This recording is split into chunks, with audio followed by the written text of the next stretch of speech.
The Drake Toll Show on Westwood One Sports and the Westwood One Sports app. Drake Toll with you from the Savannah Bananas organization, locked on Big 12 and right here on Westwood One Sports. There is a new starting quarterback for the preseason, at least in Cleveland. It will be Deshaun Watson. There is a new starting quarterback in Atlanta for the preseason, at least. It will be Tua Tagovailoa. And welcome to the Hall of Very Sad. We have had quarterback battles this offseason between Kyler Murray and J.J. McCarthy, 9. We talked about that ad nauseum yesterday. We have a quarterback battle between Shedeur Sanders and Deshaun Watson, and a quarterback battle between Tua Tagovailoa and Michael Penix Jr., who is broken.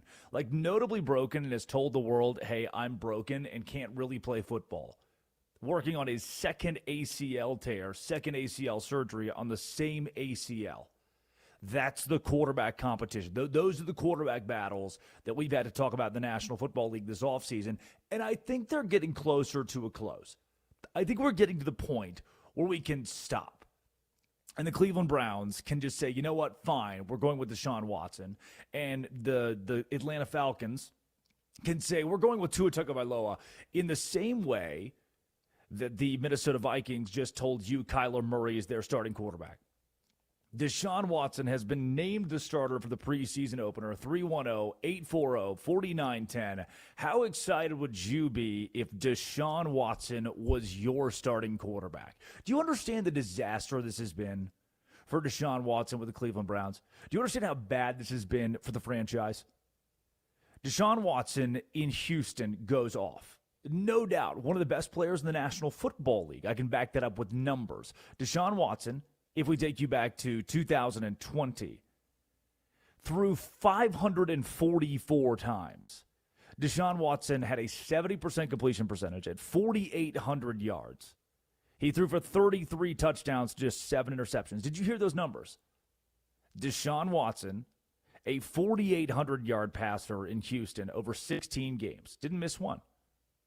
33 touchdowns to 7 interceptions. It looked like Deshaun Watson was going to make someone a very happy quarterback, franchise quarterback. Then there was the fallout where Deshaun Watson had allegations from a dozen plus women of assault. From there were investigations done. It was found that Deshaun Watson was not guilty. He was exonerated of these accusations. He was exonerated of any filings. And so we still thought it'd be a good idea to pay that guy. Because remember in 2020 what he did? Remember how good he was? So in March of 2022, do you remember this? The Browns and a bunch of other National Football League franchises decided to meet in a room and have a bidding war over Deshaun Watson. And the Browns handed him a 5-year, $230 million complete, fully guaranteed contract. Because the contract was fully guaranteed, it's handcuffed the Browns front office into forcing continuous restructures, and there's a massive cap hit there, and we don't want to limit our flexibility there. It is the trade itself that got Deshaun Watson to Cleveland. The Browns sent the Texans 3 first-round picks, a 2023 third-round pick, fourth-round picks in 2022 and 2024. Did you know those guys are Will Anderson Jr. and Tank Dell now? That's just a couple of the players that the Houston Texans got out of Deshaun Watson being sent to the Cleveland Browns. Who won that one, huh? Do you want to decide for yourself? Who won that one, the Cleveland Browns or the Houston Texans? Because I think the team that still has Deshaun Watson on its roster is probably not the one that won that trade. Cleveland has not seen Deshaun Watson play more than 7 games in a campaign yet since he got here. Didn't play at all in 2025. His last time on the field in 2024, he threw for 1,100 yards. The season before that, 1,100 yards. In 2022, the year before that, 1,100 yards. The most touchdowns he's thrown in Cleveland, remember this fully guaranteed 5-year contract, the most touchdowns he's thrown in Cleveland, 7. What a disaster in Cleveland for Deshaun Watson. And guess who's the starting quarterback for the Cleveland Browns in their first preseason game? Deshaun Watson. you're going to trust Deshaun Watson, a guy that I don't know if I can trust off the field, and I definitely know I can't trust on the field, over a guy who at least has question marks, who at least has possible upside, who at least has ceiling. Deshaun Watson has told me and shown me who he is in the National Football League. Would you start Deshaun Watson? 310-840-4910. Because the Browns will. Here is, you know what? Let's take you to Cleveland. Here is Deshaun Watson on if he can play like he did back in that 4,800-yard campaign. Man, I think ever since I've been here, early on, I think, bringing up Houston was cool, but I'm 30 now, so I think, I had some injuries and things like that, so my game has definitely changed, but the mentality and how I play and what how I approach it doesn't, so I don't know. I think just going out there and just playing free and let my, instinct just take over, so I think that's the biggest thing, and I've always had a coach, my Coach O'Brien always told me, I always trust my instincts. So. He said, I think, once we got through 4 different I thinks, the message he wanted to send to the world, the message he wanted to send to the media was, stop talking about my time in Houston. I'm 30 years old now. What the hell else do you want us to talk about, Deshaun? You want us to talk about the off-field stuff? What else is there for us to talk about than what you did in Houston? Because you've done nothing since then, aside from be hurt, and when you were healthy, not play well in the National Football League. This is the dumpster fire of the Cleveland Browns. You're almost forced to play the guy that you're still paying a ton of money. Would you start Deshaun Watson? Hell, you're paying for it. You might as well. 310-840-4910. It is the Drake Toll Show. Westwood One Sports and the Westwood One Sports app. Starting your morning with quarterback battles across the National Football League. This is not the only one that has been a topic of conversation on this show and across the country in the last week that is sad. A quarterback battle that is just sad. Another example of that, let's take you to Atlanta with the Falcons, where Tua Tagovailoa has been named the starting quarterback for Atlanta for their first preseason game. Now, this was sort of out of necessity because Michael Penix Jr. is still not healthy from his second ACL surgery on the same ACL. And I can't emphasize enough, it does not mean Tua Tagovailoa is the starter long-term for the Atlanta Falcons, or even will start week 1 of the regular season if they can get Michael Penix back. Still not fully cleared to play. But for him to start the first game of the preseason, it shows that, all right, Atlanta at least is going to give this guy a nod. There at least is a true quarterback battle. Did you know Tua Tagovailoa is being paid still by Miami? This is the most friendly contract that you could ask for the Atlanta Falcons. 1 year, $1.2 million veteran minimum contract. He remains set to earn $54 million in 2026 because the Miami Dolphins are paying him the remaining balance of his guaranteed money. You know, where Deshaun Watson's getting paid by the Cleveland Browns, so they're kind of forced to play Deshaun Watson. In Atlanta, at least you have an opportunity to play a free quarterback. Does anybody consider that? As sad as the quarterback battle is between Tua Tagovailoa and the banged-up Michael Penix Jr., who doesn't have a leg, like he's missing one entire leg and wants to be a quarterback in the National Football League, as bad as that quarterback competition is, Tua Tagovailoa is a free quarterback for them. And if Tua Tagovailoa plays at the highest level he could in the National Football League, if we go back to the best season Tua has had in the National Football League, it would have been 2023. A year where he put up 4,600 yards passing, played all 17 games. 29 touchdowns to 14 interceptions isn't great. But I just told you, 4,600 yards passing, I'll take that any day of the week. If you get that version of Tua Tagovailoa or a semblance of that for $1.2 million on the cheap, any friend, you don't have to call or text the show. I know you'd take that. And you still can, 310-840-4910. Where Atlanta wins with this versus how Cleveland completely loses with its quarterback battle is the fact that in Atlanta, at least your quarterback battle is damn cheap. It reminds me of when I was 14 years old. I had forgotten this memory until last night, and I was writhing around in bed and was like, oh my gosh, I've got to make this comparison. This feels like a Josh Graham comparison. Josh Graham, Westwood One Sports Night, by the way. Do you remember the group Rockapella? Do It Rockapella. Do you remember Carmen Sandiego? Where in the world is Carmen Sandiego? The theme song to the 90s children's cartoon, Carmen Sandiego. She's always in different places. Hence, where in the world is she? The beginning of that song, there's the guy who comes out, doo-wop, ba-ba, doo-wop. And he's the lead singer. And you know what? He's the least eventful part of the entire song. He just walks from Kiev to Carolina. He's got this big smile, kind of this, replaceable voice. Then in comes the guy with the high-pitched voice, squealing. You don't know what he's saying, but he's talking really fast. You're like, oh, that's cool. Like, little guy's got pipes over there. He's got this long blonde hair. If you've ever seen Rockapella, he's like this legendary look to him. He's probably 5'4", super skinny, long blonde hair, and he's just like screeching Carmen Sandiego, the theme song. And then the crescendo of the whole thing, and there's the part that everybody sings, is where in the world is Carmen Sandiego? The bass guy comes in and says, and you know who you forget in all of that? The lead singer. You know why I forgot him? Because when I was 14 years old, I'm in Branson, Missouri. And I guess the Yakov show was sold out because I find myself at Silver Dollar City watching Rockapella perform live. Other 14-year-olds are riding their skateboards and smoking weed. I am at a Rockapella concert in Branson, Missouri, at a theme park called Silver Dollar City that is themed after the 1880s. At 14 years old. No backwards hat, no flat brim.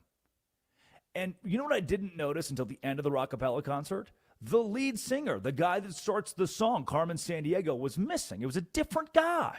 It was a different human being. But you know what I did take into account? That the skinny little blonde guy that sings the high-pitched voice in the fast part, he was still there. And the guy who says, Carmen Sandiego, he was still there. Both those guys were still in tow and singing for Rockapella. I had missed the fact the lead singer wasn't there because he just wasn't that valuable to the group Rockapella. What if in Atlanta, Tua Tagovailoa coming in to play quarterback for $1.2 million, the highs probably aren't that high. The lows might be low, but he's been fine when he's played and not been concussed. He's just this run-of-the-mill, down the middle, you hope for the best, and you throw him out there. Now, the skinny little blonde guy who's singing high pitch, that might be Drake London, one of the top 5 highest-paid wide receivers in NFL history who's on your roster in Atlanta. The guy who says, Carmen Sandiego, that might be your Bijan Robinson franchise cornerstone, the running back that you just paid. Tua Tagovailoa is the lead singer of Rockapella. We don't actually need the lead singer of Rockapella. He's kind of replaceable, but at least he's cheap. So now Tua Tagovailoa can play for free for Atlanta. And you light a fire under Tua Tagovailoa when he has the opportunity to start in the first preseason game with the Falcons because Michael Penix Jr. is hurt. We'll always every time someone's hurt, it's Wally Pipp. Wally Pipp. How Lou Gehrig got to play because Wally Pipp was hurt that day, and then all of a sudden he becomes Lou Gehrig. There's a whole disease about it. That is what we might be talking about with Tua Tagovailoa, who has an opportunity to once again prove himself in the National Football League, and the Falcons are putting little to no pressure on Tua because they're not paying him anything. What if that's not so bad? What if Kevin Stefanski has a leg up himself in the quarterback battle? Let's go to Kevin Stefanski, the new head coach of the Atlanta Falcons, who is trying to decide between these two. What are you looking for, Kevin?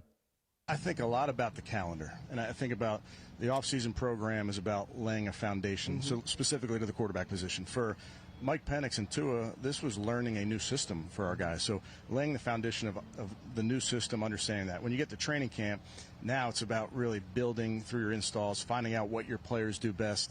We're just now entering week 1 of the preseason with this game on Friday night. Obviously, Tua is going to play in that game, and I think that's great to get game action with our guys. We'll go to Indy next week, which is awesome for us as we get to practice twice versus a very good Colts team. Then I start to think you've learned more about your team, particularly the quarterback position. And I think that comes from reps on the field. That also comes from what you're doing in the meeting room and what you're doing at walkthroughs, and you're understanding the whole thing. I will say this, where we are at this moment with the quarterback position in mind, I would tell you they've knocked it out of the park. From a preparation standpoint, these guys are on top of it, learning the new system, understanding what's important on each given play. So I'm very pleased with where we are. I just know in the calendar where we are, we're not there yet in terms of naming somebody a starter. Yeah, I mean, you've got one quarterback. I like what Kevin Stefanski said there. They both learned it. I mean, there should be very little pressure for the Atlanta Falcons as it comes to the quarterback position because, again, you don't have to pay these guys. If you need to hit a hard reset button and draft a new quarterback next year, I still think Kevin Stefanski, the guy who took the Browns to the playoffs, is a great head coach. Will be great for Atlanta. I think it takes the pressure off you to say, hey, if we don't win this year, that's okay because our two quarterback options are Tua Tagovailoa and Michael Penix Jr. And the best ability is availability still. For Kevin Stefanski to say, hey, both these guys can implement the playbook. Both these guys now have it in their arsenal. However, we have got to get Michael Penix back. He's still banged up. We have one quarterback in the headless horseman, Tua Tagovailoa, who is so concussion-prone. We don't know. I mean, he's one hit away from just hanging it up versus Michael Penix Jr., who has one leg. I mean, did you ever expect to win with this? Speaking of, Michael Penix Jr. took the podium this week at training camp. And I thought, we don't get to hear from the banged-up guys too often. We did from Michael Penix Jr., and he got to unwrap what it's been like being hurt, having double ACL surgery, same ACL is torn again, being hurt, having 10-plus injuries that are substantial over the course of the last 8 years of his football career. Here's Michael Penix Jr. hitting the soft spot of my heart at training camp. Okay, yes, I am healthy, but it's like, okay, do I trust that? Like, the doctors did what they needed to do. So I have an amazing ACL. I went and saw the doctor, before camp started. He's like, this is the amazing ACL. He's like, you should never have any more knee problems for the rest of your career. Like, that's word for word what he told me. So it's like, okay, I hear that. But it's like, all right, now I'm like, all right, do I trust that?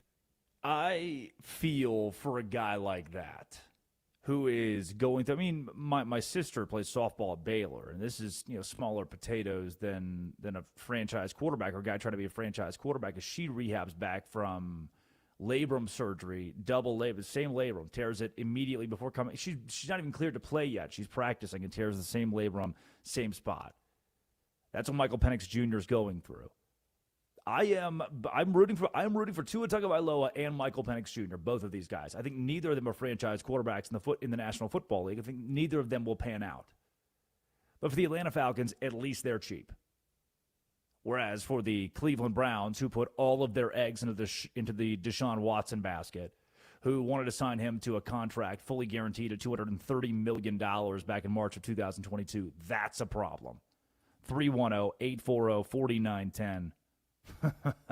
I'll give you four quarterbacks: Deshaun Watson, Shedeur Sanders, Michael Penix Jr., and Tua Tagovailoa. Which one would you take? I'll take the cheap one. The Browns will start Deshaun Watson for the first preseason game. Tua Tagovailoa will be the Atlanta Falcons starting quarterback for their first preseason game as we hit the gridiron today. It's Westwood One Sports and the Westwood One Sports app. How about this?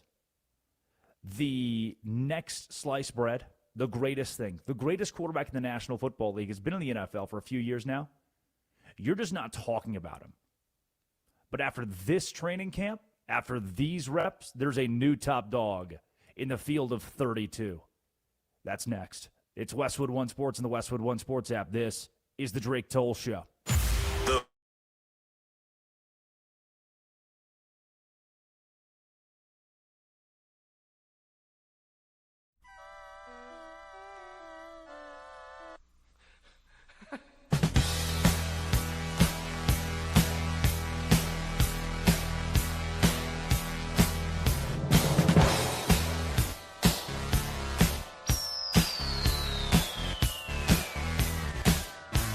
You really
You dropped the bomb on me. I won't forget what you done to me, babe. Bomb on me, baby. You dropped the bomb on me. You dropped the bomb on me, baby. You dropped the bomb on me.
Ayahuasca is a grandmother spirit and walked with her through past, present, and future lives. Thank you, President Trump. That ball had a family, a wife, 4 kids, living in the suburbs. It's Justin Herbert. It's Justin Herbert who's going to be very, very good this year. And not enough of you are talking about it. Not enough people are talking about it. It's Justin Herbert. What? He's the one who's going to be good. Can you tell me 310-840-4910? This was an off-air conversation. We had it before the show and again here. If I say the words Carmen Sandiego, where in the world, the theme song, do you know it? Can somebody, because I feel like the answer might be no. I feel like the answer might be, by and large, people who are possibly very confused. 310-840-4910. 310-840-4910. Addie Bates is like 22 years old and knows every word to Carmen Sandiego. Laura's like... I'm 24. 29 years old, Laura. And People she knows know, every word to Carmen Sandiego. They know. People older than us know. Familiar. Come on. Good. Thank you. It is the Drake Toll Show. Westwood One Sports and the Westwood One Sports app. Laura Jimenez runs the board. Addie Bates produces. Drake Toll with you from the Savannah Bananas organization, Locked On Big 12, right here on Westwood One Sports. It's Justin Herbert. I think Justin Herbert is going to seize the crown as one of the best quarterbacks in the National Football League, if not the best quarterback in the National Football League in 2026. It's time. I'm over it. I'm over the, this time 8 months ago, as the Chargers are being bounced from the postseason, I'm making case after case that Herbert just can't get over the hump, and it's up to you at some point. You've got to get it done. You can't keep making excuses. And we're getting phone call and text after phone call and text at 310-840-4910 saying that Justin Herbert has the worst offensive line of all time. That's the worst offensive. The PFF graded it 32nd out of 32, and you can't blame Justin Herbert for that. I've watched Justin Herbert since 2020. You know, he's played 6 NFL seasons. It's hard for me to take a guy who is declining in certain statistical categories at a fairly rapid rate and say, hey, I'm really mad at his offensive line. Here's what I'm getting at here. In 2020, as a rookie, he threw for 4,300 yards and 31 touchdowns. His sophomore campaign, no slump, he threw for 5,000 yards, 38 touchdowns. Did you hear that? His first 2 seasons in the National Football League, he's approaching 10,000 yards combined. And he had 69 touchdowns in that span. Since then, after his 38 touchdown campaign in 2021, he has failed to throw for more than 26 touchdowns in a year. After his 5,000-yard campaign in 2021, his last 3 seasons have failed to eclipse 4,000 yards. So why Justin Herbert? Why now? Why do I believe all of a sudden? If his numbers have declined, he's on year 7 in the National Football League, and I was asking 8 months ago for Justin Herbert to win me a football game, to everybody stop complaining about the offensive line and just Justin Herbert go win a football game. Why do I believe in Justin Herbert? I'm sold on a tactical upgrade. Do I think that Mike McDaniel, the former head coach of the Miami Dolphins, is a good head coach? No, I don't think he'd be a good head coach anywhere. He's wearing his skinny jeans, his little tights. They're you've seen the joggers, I think is what the kids call them. They're the ones that cinch at the bottom of the leg. Mike McDaniel walks to the podium in sunglasses indoors. He's just a weird guy. With respect, he's just a weird guy. He's not a head coach. He's the dude you stick in the corner. He's the money ball guy. He's the nerd with the pencil that you say, Mike, draw me a play. And it might not make any sense what he's saying, but if you can see the play on paper, Mike McDaniel was an offensive genius. He took Tua Tagovailoa, who we've talked about ad nauseum this show, Tua Tagovailoa, who is the Week 1 preseason starter for the Atlanta Falcons, and led him in 2023 to 4,600 yards passing. 29 touchdowns, a career year at 70% completion percentage. He took Tua Tagovailoa and made a guy who we expected to possibly fizzle out in Miami, made that guy all pro. Now you give him the keys, this quarterback whisperer, Mike McDaniel, who, damn, man, maybe don't let him whisper. Maybe don't even let him say words, but just let him be vaguely around the ears of a quarterback and draw up the plays. Mike McDaniel, over the course of his career, has been known for maximizing quarterback efficiency. How does he do it? Pre-snap motion, play action concepts, easy completions. How do we get the ball to the running back? And if you've got Herbert, who can run up tempo, who has the arm talent, who's spinning a ball that Mike McDaniel will say, we've never seen anything like this. That Justin Herbert, you're getting the keys to a Ferrari compared to what you had in Tua Tagovailoa. Justin Herbert with Mike McDaniel could just do it. And there have been a revolving door of 32 different combinations, 32 different offensive line combinations that Herbert has dealt with. Sure, you can say he was forced into hero ball, but Rashawn Slater, Joe Alt, offensive line, Slater and Alt, if they're healthy and back on the field as they look to be. Interior is an upgrade. Tyler Biadasz. Herbert can operate behind at least a serviceable offensive line. You can stop telling me that per PFF, they're the 32nd best offensive line in the National Football League. I think Justin Herbert is going to take the next step. It's the Drake Toll Show, 310-840-4910, Westwood One Sports and the Westwood One Sports app. Talking NFL quarterbacks who you can draft your fantasy leagues and bet on in 2026. The front office is trying to – they brought in David Njoku, too, this experienced veteran tight end. They are trying to build around Justin Herbert and Ben. The thing that they've neglected, the thing that's been banged up, is the offensive line. So when you shore that up and you bring in an offensive mind like Mike McDaniel, I start to have confidence that Justin Herbert can win. Oh, and he did scramble for 498 yards last year. Don't forget, the guy's not immobile. He scrambled for nearly 500 yards last year. We are a step away from unlocking the full potential of Justin Herbert and getting back to 2021 when he was a 5,000-yard guy with 38 touchdowns in his back pocket. We're on the precipice of that Justin Herbert again, but arguably better.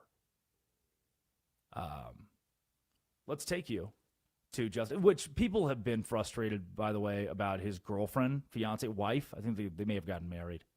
People have been frustrated about Herbert and Madison Beer. Awesome name. Last name Beer. That's great. They have been at practice, sitting lovingly afterward at training camp next to each other on the sidelines, stroking each other's hair, hugging and kissing. Some fans have a problem with Justin Herbert being in love, okay, with a girl with the last name Beer. Awesome. But his offensive coordinator, Mike McDaniel, doesn't seem to care. He says, this guy's got a cannon. Here is Mike McDaniel.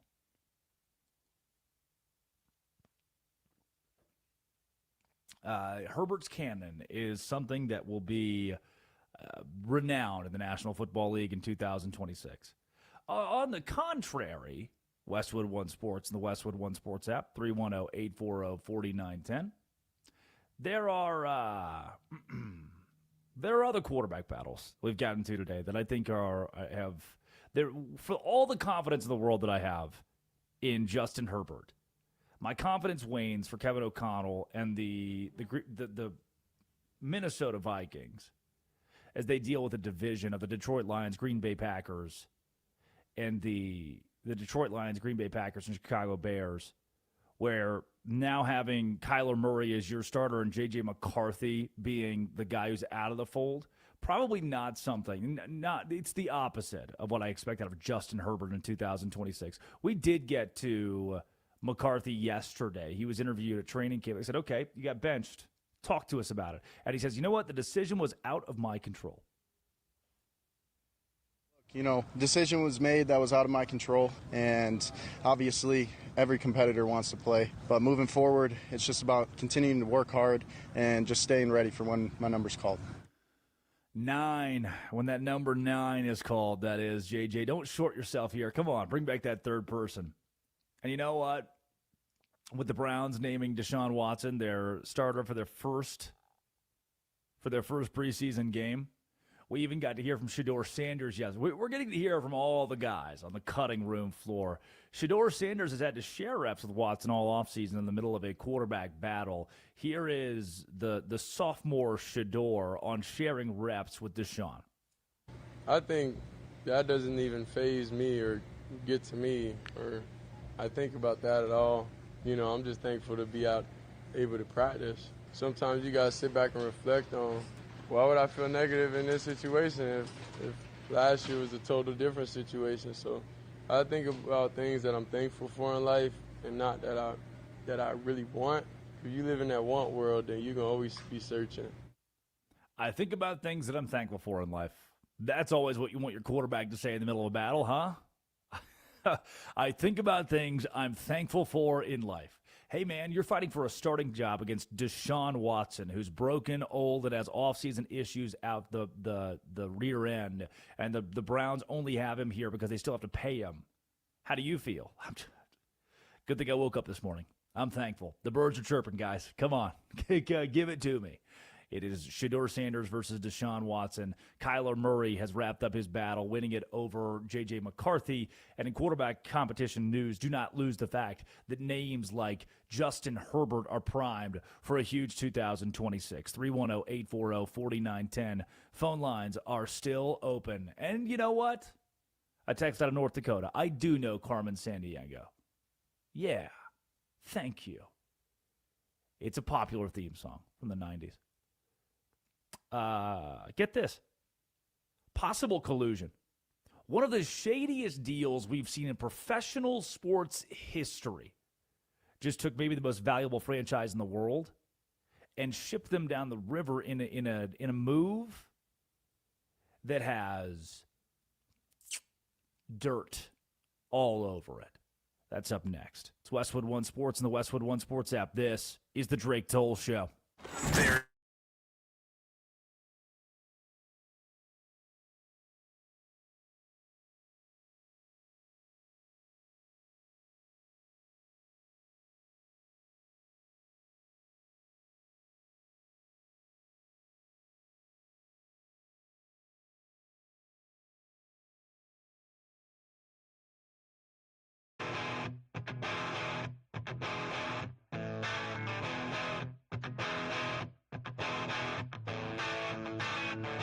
Make up your mind. Decide to walk with me around the lake tonight. Around the lake tonight. By my side.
The Lakers are being sold. What the hell do you mean the Lakers are being sold? The Lakers were just bought. No, the Lakers are being sold.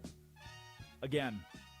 What? How does an American institution, a franchise like the Los Angeles Lakers, become a franchise on the trading block where now a guy like an executive like Mark Walter can walk in, Guggenheim Partners CEO, and buy them from the Buss family, who'd owned them since 1979.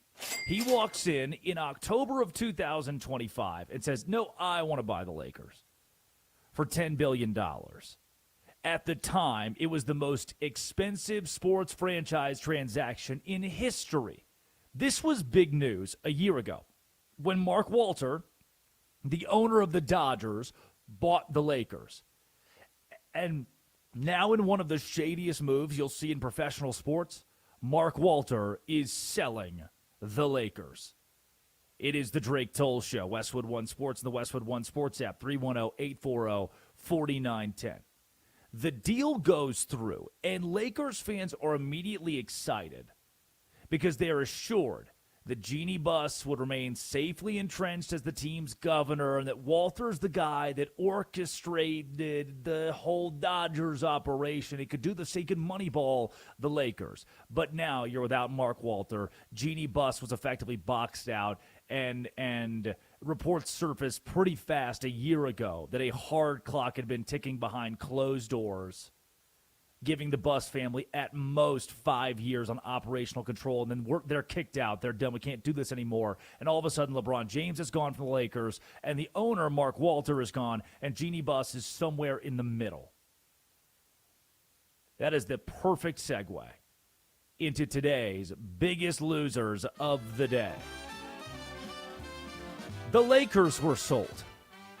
The biggest loser of the day here is the guy that sold them. Can I tell you why this is shady? Can I tell you why this is fishy? Because you think about why owners buy teams. They don't necessarily buy teams to flip them and sell them a year later. This isn't an HGTV show. This isn't Chip and Joanna. This is a businessman in Mark Walter who needed to get rid of the Lakers and get rid of the Lakers fast. Here's how fast he did it. 9 months ago, the sale became final. 9 months later, the Lakers are sold. And instead of entering a new league via an expansion team, like Josh Kushner and former Disney CEO Bob Iger, the two guys that bought the team, had planned to do. They wanted a franchise in Las Vegas. They came in, and it took 3 days. You know, today's Thursday, August 13th. The two guys that just bought the Lakers called Mark Walter, the owner of the Lakers, on Sunday and said, we want to buy the Lakers. And Walter said, okay, $12.5 billion. And they said, okay. So $2.5 billion in the pocket of Mark Walter. But imagine Jerry Jones tomorrow saying, yeah, I was thinking about it, and I needed more money, and so I thought that that Cowboys valuation per Forbes is $15 billion, so I thought I'd sell. No. This is not how owners work. Steve Ballmer is going through one of the biggest controversies in the NBA as the owner of the Clippers, who may have been paying Kawhi Leonard extra money under the table, which is illegal, by the way. And in the middle of that, Ballmer's not selling the team. No. These owners fight to become owners, and once they're owners, they stay owners, unless you're Mark Walter. So let's dig into this. Mark Walter has been under investigation. Oh, wait a second. There is a federal investigation. The United States is targeting the billionaire sports owner, the Guggenheim Partners CEO, Mark Walter, over financial and disclosure discrepancies across his corporate empire that may total more than $20 billion. Interesting, per se. The focus of this probe involves 2 life insurance companies that are also controlled by Walter. This guy owns a ton of companies. He's got a parent group, 1001. So Wall Street financiers have moved into the life insurance industry, and there's this private equity, private credit. Well, why should you care? Well, in essence, transactions between an insurer and its owner's other business ventures should be disclosed. Like, hey, if you own this business and also you are insuring the business, you have to call the government and tell them straight up what's going on. Otherwise, that's called fraud. You can't own the business that's paying the other business or own the business that's protecting the other business without alerting us, the IRA, the government, and now the FBI has a probe into what is called a restatement. Follow me. The guy who just sold the Lakers, it has been revealed. It's related party, private credit, wasn't the $1.4 billion originally reported around these businesses, but at least $17 billion. What does that mean? It means that Mark Walter, the guy that just sold the Lakers hastily over the course of 3 days, sure, I'll sell it, sorry. The guy who just sold the Lakers hastily for a $2.5 billion surplus, that when it was reported that this business is helping this business and I run both the businesses, but it's around $1.4 billion. Come on, guys. The government now probes saying, wait a second, you may have lied about $16 billion. The FBI's there, the government's there, the president's there. Everyone's saying, hey, Mark Walter, where are these $16 billion that we can't find and can't really account for? Prosecutors are looking into Guggenheim, his company, his $362 billion money management arm, and the investigation has gone past subpoenas. Reports now indicate federal authorities executed a search warrant and seized his phone. Mark Walter knows that there is possibly, I'm going to say allegedly to save my own ass, there is allegedly a massive pile of money missing from his business dealings. This is the owner of the Dodgers. This is the owner of the PWHL. This is a guy who has a $360 billion Guggenheim arm underneath him. And now there are billions of dollars unaccounted for that the U.S. government is knocking on the door wanting. What does he do in the middle of that? Not fishy at all, not shady at all. He sells the Lakers. Why did you sell the Lakers? Well, to make a profit. Nope. Owners don't sell to make a profit like this. Owners don't sell 9 months later to get a little extra cash to sleep at night. No, Mark Walter is being investigated by the U.S. government and needs to offload some stuff. So who did he sell it to? Well, Bob Iger, who helps run Disney, and Joshua Kushner. You might know that last name, Kushner, because he is a part of the Trump family. Thank you, President Trump. The Kushners are involved. The guy who runs Disney and the Trump family have come together to buy the Lakers. Huh. Now, you could argue, man, maybe Mark Walter just walked into the Lakers and was like, I don't know if I can win. I don't know if I can compete. You know, I've been running the Dodgers over here since they filed for bankruptcy in 2012, and I bought them back then. And, you know, I've had a lot of success. We're paying players, and we look pretty good. And, you know, I feel like the Lakers can't win. They can't succeed in the next 5 years. No. Mark Walter is doing this in the wake of an investigation. And now the Kushners are involved. Now the Trump family is involved. The guys who bought this, Kushner and Iger has been on podcasts with JJ Redick that he's publicly stated, I'm not a Lakers fan. You went from Walter, who owns LA, Walter, who owns the Dodgers, and fans are excited that the guy who owns the Dodgers and made them good now owns the Lakers. That dude sells 9 months later and sells to this guy. Let's go to Bob Iger. Bob, you're telling me you don't even like the Lakers? I am a Clippers fan, having moved from New York to Los Angeles back in 2000, and being a big NBA fan, I needed a team to root for. And in my youth, the Lakers were a big rival of the Knicks, the team that I grew up rooting for. And so I couldn't root for the Lakers very easily. It just was not in my DNA. And so I decided to adopt the Clippers, which was actually a good thing because their seats were a lot cheaper than the Lakers. You admitted that you are a Clippers guy and you don't even like the Lakers. They're a rival of yours back from your Knicks fandom and a rival of yours from your Clippers fandom, but you wanted to go buy the Los Angeles Lakers for $12.5 billion alongside the Trump family. I'll lead you to draw your own conclusions here, but here's what I've got. I've got dude buys the Lakers, government investigates him for $20+ billion worth of possibly misallocated funds, so he sells the Lakers after he got a phone call on Sunday, hey, it's the Disney guy and the Trump family, we're thinking about maybe buying the Lakers. The guy gets that phone call on Sunday, and it's like, oh, you know, it's probably a good time, given that guy's president, that if I'm being investigated by, you know, the government, it might not be a bad idea for me to sell this into the Trump family. That probably puts me in good graces. Walter's the same guy that gave Trump his own custom Dodgers jersey when the Dodgers visited the White House. He's a guy who needs to be in the good graces of the government right now. How is he doing that? Hey, I could sell my Lakers to your family. You draw your own conclusions. How about this? An NBA legend retires. Or is he a legend? A player left without a legacy. The stats are there. But what is this guy even known for? We'll recap that next. Laura Jimenez runs the board. Addie Bates produces. Westwood One Sports and the Westwood One Sports app. This is the Drake Toll Show. This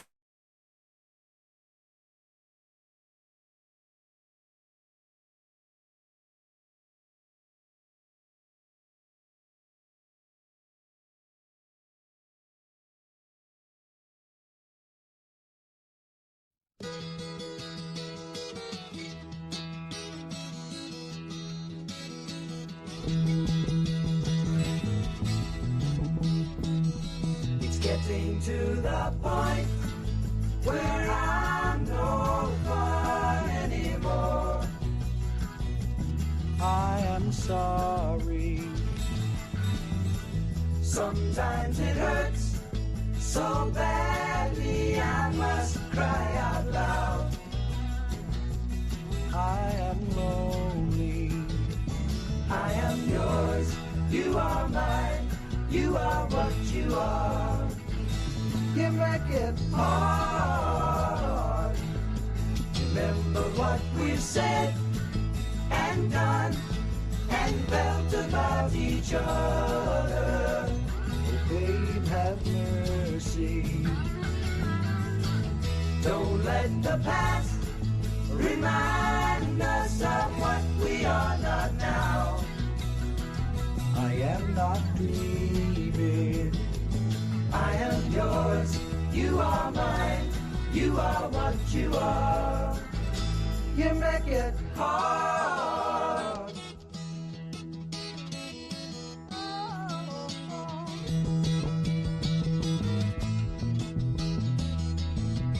Tearing yourself away from me now.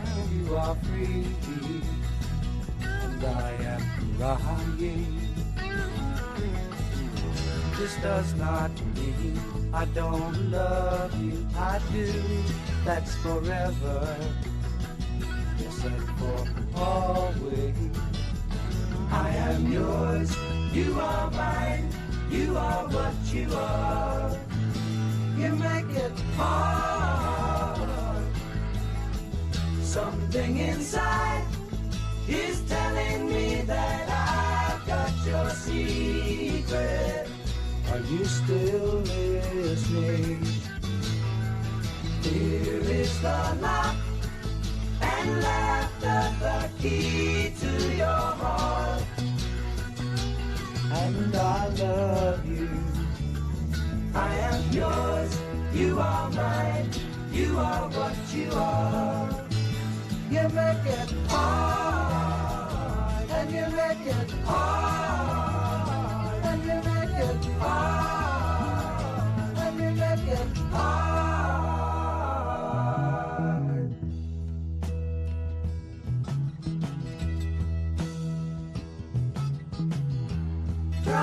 Friday evening, Sunday in the afternoon. What have you got to lose?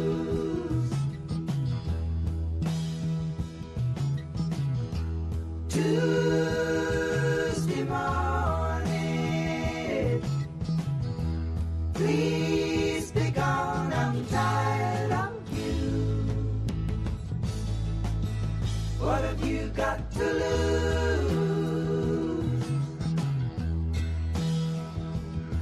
Can I tell it like it is? Listen to me, baby. It's my heart that's a suffering, it's a die, and that's what I have to do.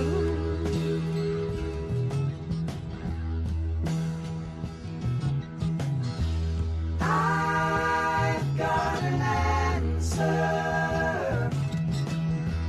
I'm going to fly away. What have I got to lose?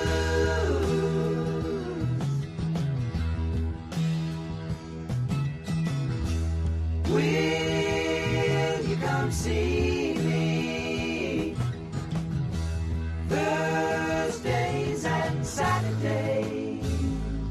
Hey, hey, hey. What have you got to lose?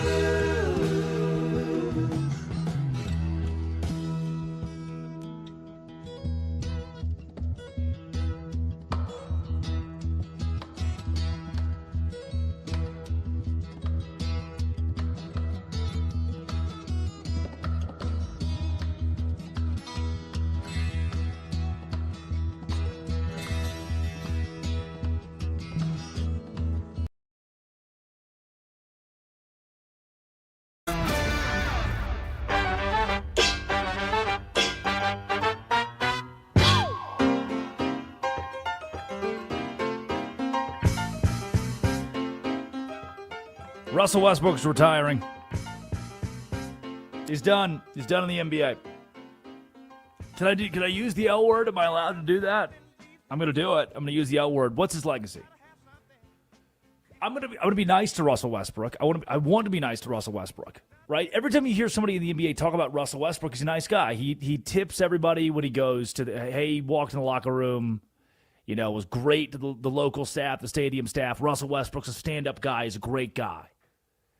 And then you listen to other audio clips of NBA legends saying, man, Russell Westbrook he played so hard. And every time you went out there, or Russell Westbrook, he gave Oklahoma City exactly what they needed in the wake of Kevin Durant leaving. Remember when Durant leaves Oklahoma City and Durant had become Oklahoma City, there's this kind of void where the city says goodbye, and now they turn to Russell Westbrook, who signed an extension a month after that and got a really warm welcome. These are some of the highlights I'm giving you of Russell Westbrook's career.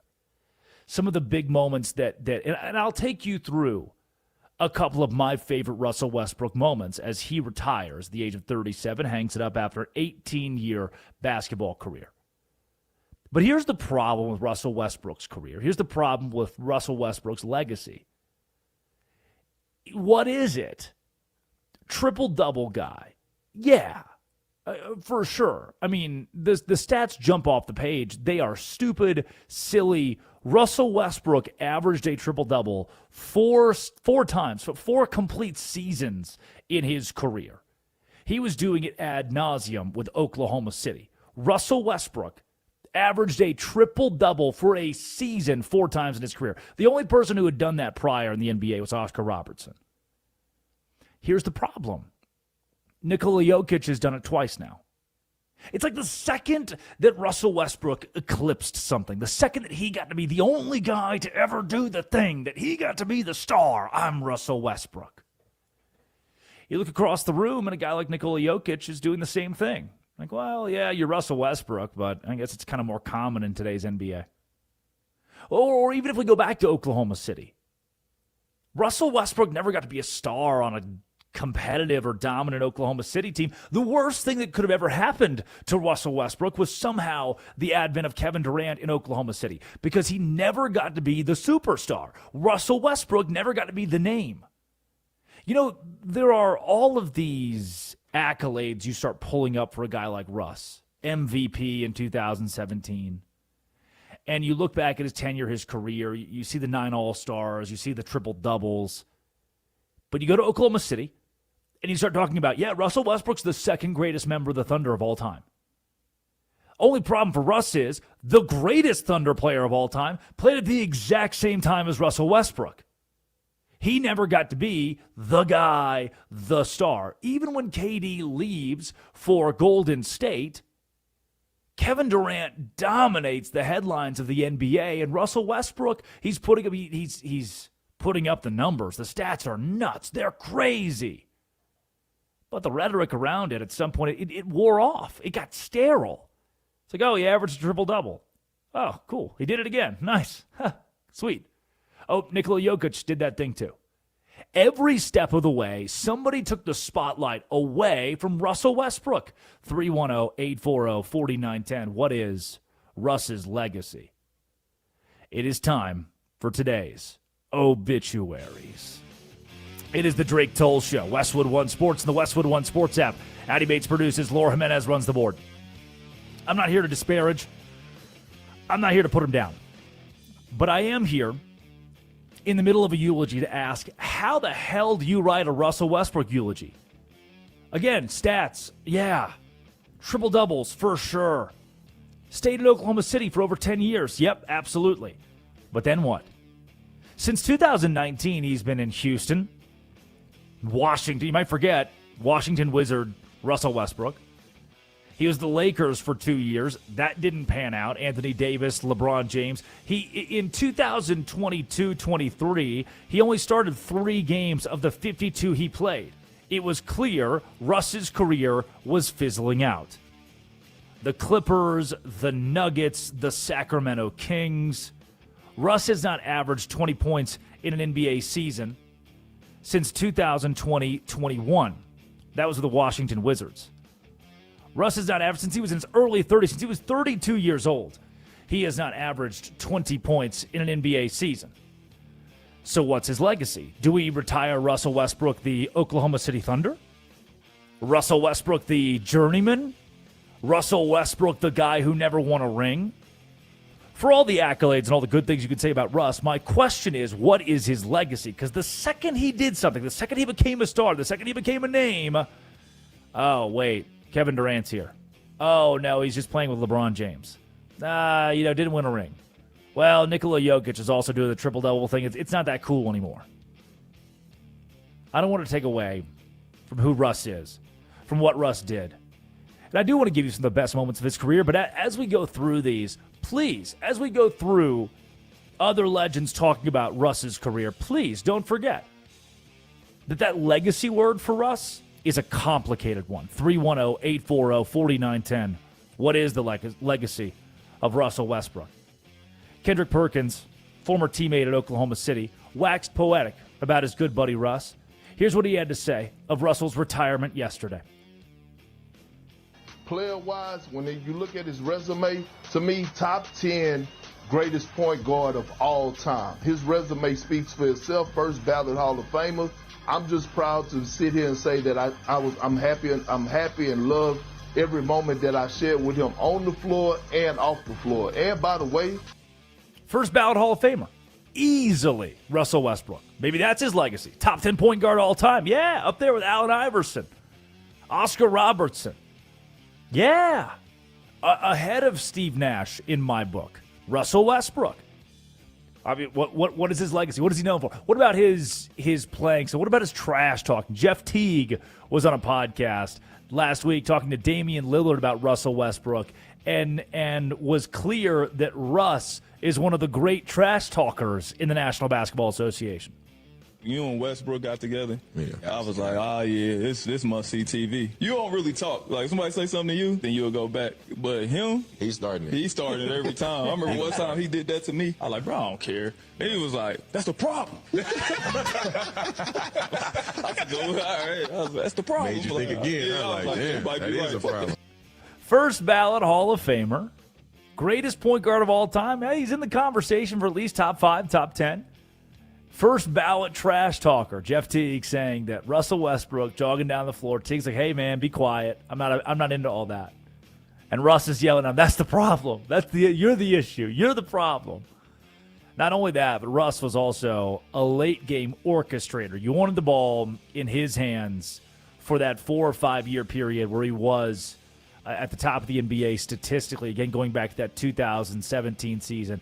The defining moment of that year came on April 9th of 2017 when Russell Westbrook is playing in Denver and he scores 50 points, has 16 rebounds, 10 assists, and record-breaking 42nd triple-double of the year to pass Oscar Robertson, and then does this on the last possession of the game.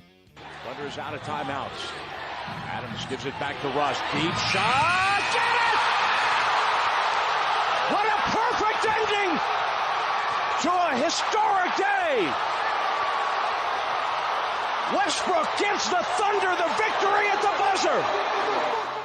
And while it wasn't a perfect ending to his career, while Russ was flailing through the NBA, Wizards, Lakers, Clippers, Nuggets, Kings, even back to when he played for Houston for a year with the Rockets. While it wasn't perfect, it wasn't storybook to end it, Russell's still one of the top 10 point guards of all time. And an NBA great, a superstar, a first-ballot Hall of Famer. Didn't win a ring, but neither did Charles Barkley, Karl Malone. Barry Sanders never won a ring. Dan Marino only got there once when he was young. Ken Griffey Jr. Hell, Ted Williams didn't win a ring.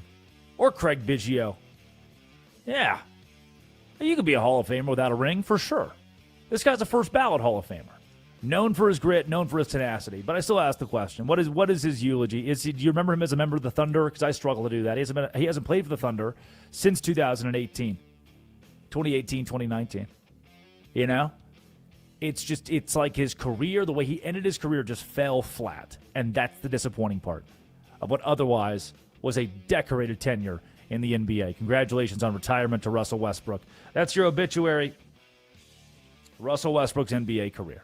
It is now time for the Quickie. Top 5 headlines in all of sports. It's the Drake Toll Show. Westwood One Sports and the Westwood One Sports app. Drake Toll with you. Addie Bates reads the headlines. I got a minute to respond. Ooh, this is an interesting one. Your first headline here. Jaden Daniels sends cease and desist to LSU after Pickett given number 5. This one's pretty crazy. Jaden Daniels went 9-4 as the starting quarterback at LSU, and he is now upset with the universe. If there's one way to get in the bad graces of LSU fans, if there is one way to halt or stall your legacy at a place, calling your university and giving them a cease and desist because they gave your number to another player, that is petty as hell and entirely disappointing for who Jaden Daniels is as a quarterback in the National Football League and the view that Jaden Daniels will get from his alma mater, the fans of his alma mater, and fans of the NFL. This is a Bush League pansy move from Jaden Daniels, who tells LSU it cannot use his name, image, or likeness because they wouldn't retire his number. I know he won the Heisman Trophy, but like the whole thing is bigger than you, 9-4 quarterback. The whole thing's bigger than you. For you to send a cease and desist and tell them they can't use your face anymore, they can't blow you up on a poster board, or you can't be represented by your alma mater, that is Bush League. Jaden Daniels is the biggest loser of the day. That's a minute. Here's your next headline. Free agent tight end Darren Waller, Panthers agree to a 1-year deal. Remember when Darren Waller retired? The streets forget. Darren Waller retired there for a little bit. He was dating Kelsey Plum, WNBA player, and then they got divorced. They got married and then divorced. Then he retired for a little bit. He just had some weird, the storylines that have followed Waller since his time in Oakland have been weird. And that's, I guess he was in Vegas for a couple of years. The Raiders had moved to Vegas by that point. He had consecutive 1,000-yard seasons in 2019 and 2020. Just hasn't had that output yet. Last year in Miami, 9 games after taking a year off in 2024 due to that retirement. In his 9 games, just 24 receptions, 283 yards, but he did have 6 touchdowns, so made the most of those receptions. I think Waller is altogether a non-factor for the Carolina Panthers. It's a name that you know. It's a fun name, but he hasn't done anything substantial in the National Football League since 2020. I've slept since then. That was 6 years ago. So I'm good. Congratulations to Darren and the Panthers. In 8 months, this will be a non-factor. Here's your next headline. The Cleveland Browns named Deshaun Watson starting quarterback for preseason opener. Cleveland rocks. It's a song. Look it up. Rock and Roll Hall of Fame, Cleveland, Ohio. Some of the saving graces of a city that I do like. I enjoy. I've been a few times now, and I enjoy Cleveland. I don't enjoy that Deshaun Watson is their starting quarterback for the opening game of preseason. It does point to Deshaun Watson being their starting quarterback for the year. I'm going to read the tea leaves a bit. And man, when you talk about worst contracts, worst moves in NFL history, Cleveland traded for Deshaun Watson in the midst of all of the sexual assault scandal stuff. And they gave away 3 first-round picks, which those are valued differently. Cleveland first-round picks are valued much differently than the rest of the league's first-round picks. Those are valuable. You're going to suck. You're going to lose. You should probably hold on to your first-round picks. They didn't. They also gave up a couple fourth-rounders and a third-rounder. Oh, and by the way, once they got him in the fold, they paid him a $230 million completely, fully guaranteed contract for 5 years. Stupid. Just like really, really stupid from Cleveland. You're paying the guy, you might as well play him. I don't know. It's a minute. Here's your next headline. Dodgers first baseman Freddie Freeman is in good spirits after a fall into the dugout. Thank you, Freddie. My grandma fell a while ago. She's in good spirits as well. Yes, I did. It was on the top of the ESPN news bundle this morning. Pretty scary. I like he's falling down the stairs of the dugout, like down to the end of the dugout. Pretty scary where he falls in. Good that he's okay. Dodgers won 4-2. They look better. They're back. A week ago I was killing the Dodgers. I guess they're good again. Whatever. Here is your final headline, and you know what? This is the biggest We're headline done already? Yeah. This is the fifth one? Yes, that's what final means. Oh, wow. Okay. MLB unveils Heaven on a Hot Dog concession item in photo for Phillies Twins at Field of Dreams. And if you're looking at our YouTube or X, this is the hot dog. All right, I'm seeing some it looks more like a bratwurst. People get this, we got a really plain white bun, which is what they called me in high school. We have a really plain white bun, what looks like a bratwurst, street corn, and fried onions, but like bloomin' onion style. It includes sweet corn relish, corn bacon jam, and crispy ranch onions. That'll be sold on today's game, the Field of Dreams game. This would make someone from Chicago jump. I wish you would step back from that ledge, my friend. They love their hot dogs there. They're a little bit too serious about their hot dogs. This is going to ruin lives. Twins tonight against, you said the Royals? Phillies. Twins, Phillies. Was it the White Sox and the Yankees that played this game 2 years ago, and it was the greatest Major League Baseball game of all time? Yeah. I like that one. Let's get back to that. Let's do that again tonight in the Field of Dreams game.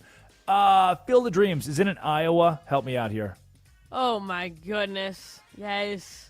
It is in Iowa. All right. Dyersville, Iowa. Yes. Wow. Have you ever seen the film? I have to ask now. If you build it, they will come. Is that right? If you build it, he will come. That's Yep. I have seen it. Oh, Laura, watch out. That is the Quickie Top 5 headlines in all sports. And here we go. We are sponsored on today's show by Progressive Commercial Insurance. That's right. Progressive Commercial Insurance, protecting small businesses with affordable coverage options. Quote today at progressivecommercial.com. There are 3 old people. 2 of them play in the National Football League, and they all need to retire now. Here are 2 names that have outlived their career, and it just needs to be over. 2 stars who need to hang it up before they are ousted for shame. That's up next. It's Westwood One Sports and the Westwood One Sports app. This is the Drake Toll Show. There's 3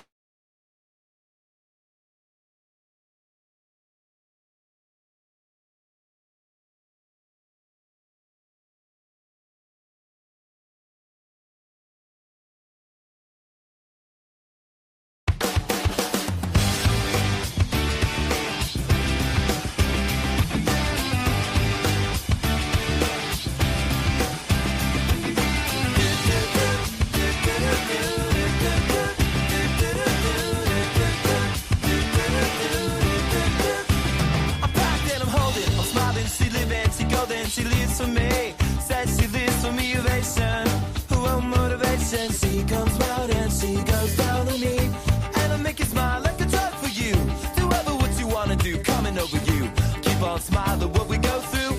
Won't stop to the rhythm that divides you. And I speak to you like the chorus to the verse. Drop another line like a coda with the curse. Coming like a freak show takes the stage. We give them the gangsta place to say, I want something else to get me through this semi-tongue kind of life. Baby, baby, I want something else. I'm not listening when you say goodbye.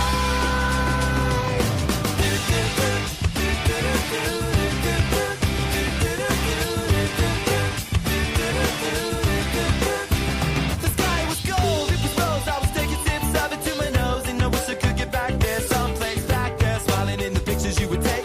To a crystal meth, I'll lift you up until you break. It won't stop. I won't come down and keep stop with the tick-tock rhythm. I bumped for the drop and then I bumped up.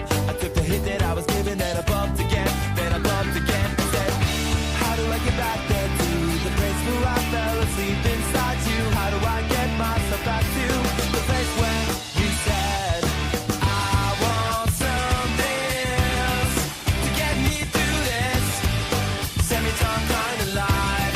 Baby, baby, I want something else. I'm not listening when you say goodbye. I believe in the sand beneath my toes. The beach gives a feeling, energy feeling. I believe in the faith that grows, and the full-line goals can make me cry. When I'm with you, I feel like I could die, and that would be alright, alright. And when the plane came in, she said she was crossing the velvet ribbons in the sea. We tripped on the earth to feel alive. But now I'm struggling to survive those days you were wearing that velvet dress. You're the priestess, I must confess. Those little red panties, they passed the test. So I tuck around the belly, face down on the mattress one, and you hold me, and we are broken. Still it's all I wanna do, just to live and I'll feel myself heavy off the ground. I'm scared, I'm not coming down. No, no, and I won't run from my life. She's got the toss now locked down in a smile, but nothing is alright, alright. I want something else to get me through this life. Baby, I want something else. Not listening when you say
Aaron Rodgers is saying crazy things again.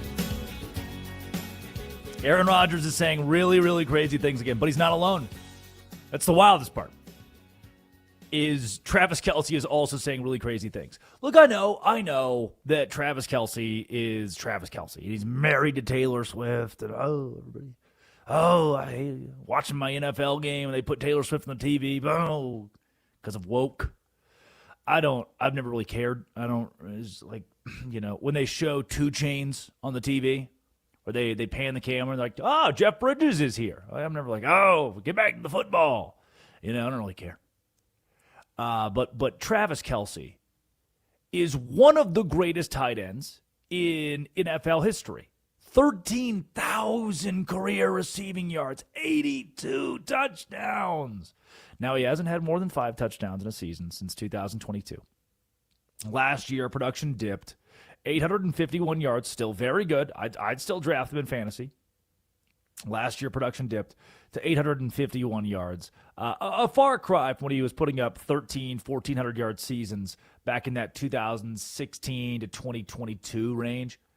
The decline of Travis Kelce has been obvious. Now, best ability is availability, right? And 15 games in 2023, 16 games the year after, 17 games last year. He's playing. He's out there.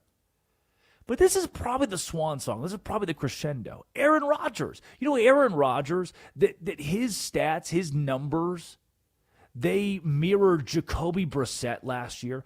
I don't want to be in the conversation with Jacoby Brissett. I don't think Aaron Rodgers does either. These guys are getting old. It's time to hang it up. It was probably already time to hang it up. And you know what? There's somebody else who's getting old out there. What do you say we take a little trip? We all get on the bus, beep, beep, and we go down to Westwood One Acres. Welcome to Westwood One Acres, the #1 retirement home for athletes. Let's see who's here. Oh, there's Aaron Rodgers. The ayahuasca is usually described as a grandmother spirit, and I met her. And there's Travis Kelce. I was driving in the other day and I saw how much the Powerball was. And I was like, man, if I could just win that. Oh, who's this? Well, it's Donald Trump. Nothing bad can happen. It can only good happen. We hope you enjoy your stay. Ah, yes.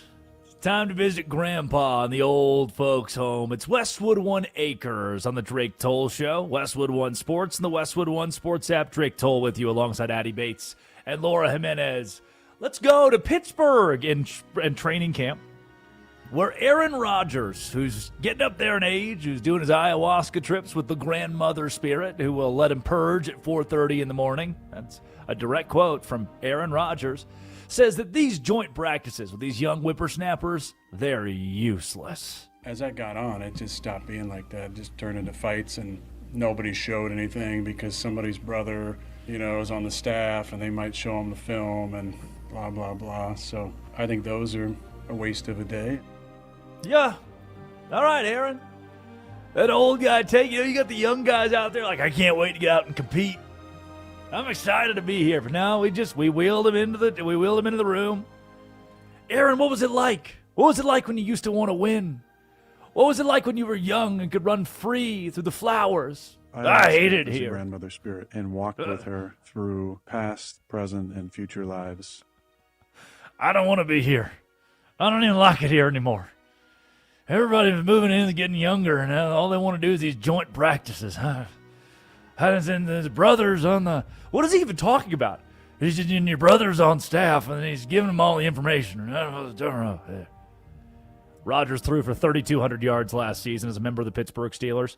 65% completion percentage, 27 touchdowns, 7 interceptions.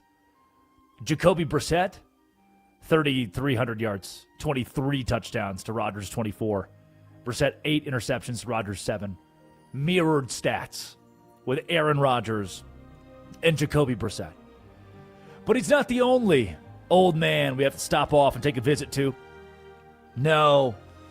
There's more at Westwood One Acres, because the second they wheel out Aaron Rodgers for nap time, they wheel in the other old man.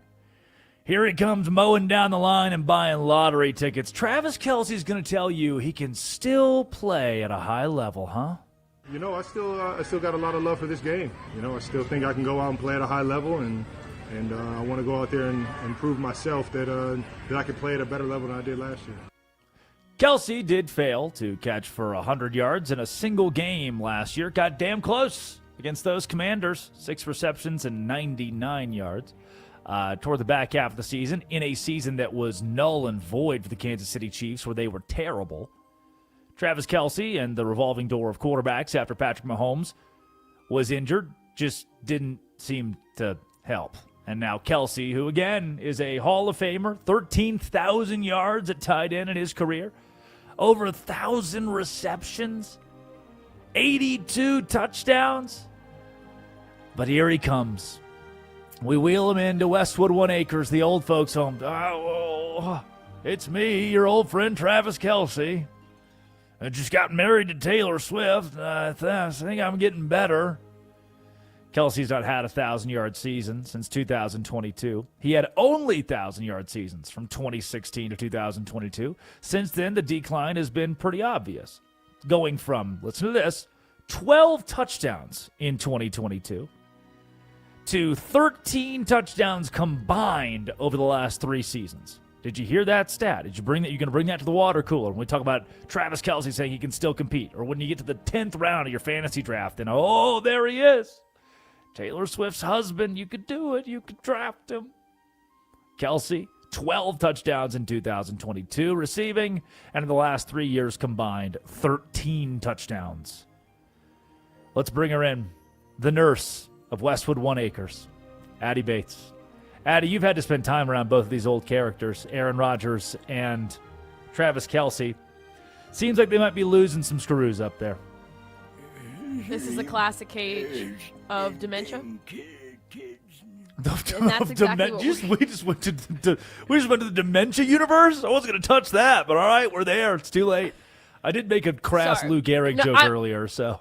I'm not a doctor, so this is just an assumption. Yeah, come on, Kelce. Like, I understand that you think you can play at a high level, but we haven't seen that. The numbers have been declining year over year. And Aaron Rodgers, sometimes I think the ayahuasca just gets to him, you know? Joint practices don't matter. Preseason games are useless. Just all this kind of stuff. And he's visiting some grandma spirit. I don't know if that was a wife in a past life. And she said, I don't know, my whenever son, he got back. No, Laura, please play it through. The other nurse here at Westwood One Acres, Laura Jimenez, what did Aaron Rodgers have to say about the grandmothers? And she said, not yet, my son. There's more. It's so good. That's Aaron Rodgers' voice talking about being on drugs, about his drug grandma. All right, let's wheel you back out. Let's get him to the infirmary stat. Oh, but wait. There's still room in the end at Westwood One Acres on the Drake Toll Show. Westwood One Sports, the Westwood One Sports Act. Talking about the old heads, Aaron Rodgers and Travis Kelce, who have seen their better days gone by. Nay, there is one more who exists in our confines at Westwood One Acres. He is the President of the United States. And he's only here for a drop-in visit because he has a very bold prediction about the NFL in 2026. Well, I mean, maybe I'll pick a few. I think New England looks good. I think the Giants, I like their quarterback a lot. I think that they say the LA Rams are looking very strong. But I better not get into this too much. I'm going to get myself in trouble if I do. But I think you have a lot of good teams, a lot of great teams, and we'll see how it turns out. I'll be watching. That was great. You sly dog. He's like Santa Claus in that way. He watches all the NFL teams. Many good teams. There are many good teams this year, and I'll be watching. Yes, appreciate the visit from the president to Westwood One Acres. So let's break this down. He thinks the New York Giants are in his top 3 for the Super Bowl. The Patriots, I can reckon with. I could give you reasons for. I could also point to the LA Rams, which he rightfully says look very good this year. They do. The LA Rams are one of the best franchises in the NFL and have the best team in the National Football League. But, the Giants? The New York Giants?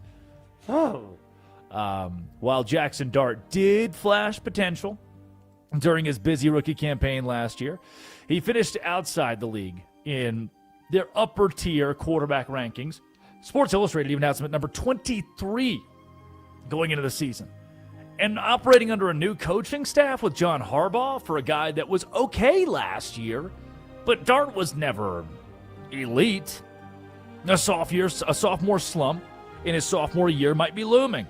What about Cam Scatterbo, your wily running back? Well, injury hangovers at key skill positions are going to hurt the Giants in 2026. Star wide receiver Malik Neighbors, Cam Scatterbo, both have massive questions surrounding last year's injuries that sidelined them for the year. Scatterbo is a guy who's backflipping, saying that he will not hurt himself. Oh, I don't know about that. I will not hurt myself. You're the one backflipping on a broken leg. And if those weapons are slowed down or miss time in a new system with a young quarterback, can the Giants have... Well, no, they lack veteran depth to prevent the offense from becoming one-dimensional. They finished near the bottom of the league in multiple metrics. They were 28th in the National Football League in efficiency. That's not good. Oh, and the offensive line is terrible. The unit will attempt to replace Dexter Lawrence, their anchor. And their newcomers, who you've obviously heard of, DJ Reader, Shelby Harris, Darius Alexander. A brand new scheme, unproven offensive or defensive line like Dexter Lawrence not being out there, and DJ Reader, Shelby Harris, Darius Alexander having to step up both trenches. You're rebuilding the defensive line, you're rebuilding the offensive line as well. Oh, and your schedule doesn't help you. Out at Westwood One Acres, the old folks' home, the president believes that the New York Football Giants, will contend in 2026, but I say no. Starting the year with the Dallas Cowboys, they will most certainly lose that game. Then who do they play? The LA Rams on the road. Tennessee and Arizona, you may have a chance. But Washington on the road? New Orleans at 11 a.m.? Houston at Houston, that defense. Philadelphia on the road. Things will unravel hard and fast for the Giants. Everybody say goodbye. Back on the bus. We're headed home after visiting our old folks, Aaron Rodgers, Travis Kelce, and the president, Donald Trump. There it is. Time to hang it up. Thanks, Addie, for being the nurse at the old folks' home. Of course. My pleasure. Laura, can you please play? I'm just trying. The Aaron Rodgers ayahuasca thing, it blows my mind every time you've played it today. Can you play that again, please? Ayahuasca is a grandmother spirit and walked with her through past, present, and future lives. And she said, not yet, my son. There's more. That's a real NFL quarterback. That's a real starting quarterback of the National Football. That's not your crazy uncle at Thanksgiving. That's my granddad. My God. That's someone's uncle. That's my. Well, I mean, he's estranged from his family, but yes, I guess technically he is someone's uncle. That's my granddad at every, because he, used to granddad would pray. Now my dad has the distinct honor at Thanksgiving to pray. And Laura, have the drop ready, if you will, please, because my dad will get up and be like, "All right, everybody, hold hands, bow your heads. We're going to go ahead and pray." And then here comes my grandpa. I was like, "Wait a second, 1 second," and then. And she said, not yet, my son. There's more. It's like, Grandpa, what? He's like, ayahuasca. It's a grandmother spirit. Ayahuasca is a grandmother spirit. And like, what? Granddad, we're praying over Thanksgiving. Ayahuasca is a grandmother spirit. And it's an NFL quarterback. He plays quarterback in the National Football League. On par with our Westwood One Sports, Westwood One Acres, old folks home. The American Red Cross needs blood donors now. Make your appointment today. Visit redcrossblood.org. Use the blood donor app or call 1-800-RED-CROSS. That's a real ad read. That's a real ad read in there. Whoa, when we come back, one NFL coach has gone off his rocker. He's too young to be at Westwood One Acres, but he's gone off his rocker. Here is the worst claim that a coach could make about his team going into a campaign, and why I don't trust this franchise now. It's Westwood One Sports and the Westwood One Sports app. This is the Drake Toll Show.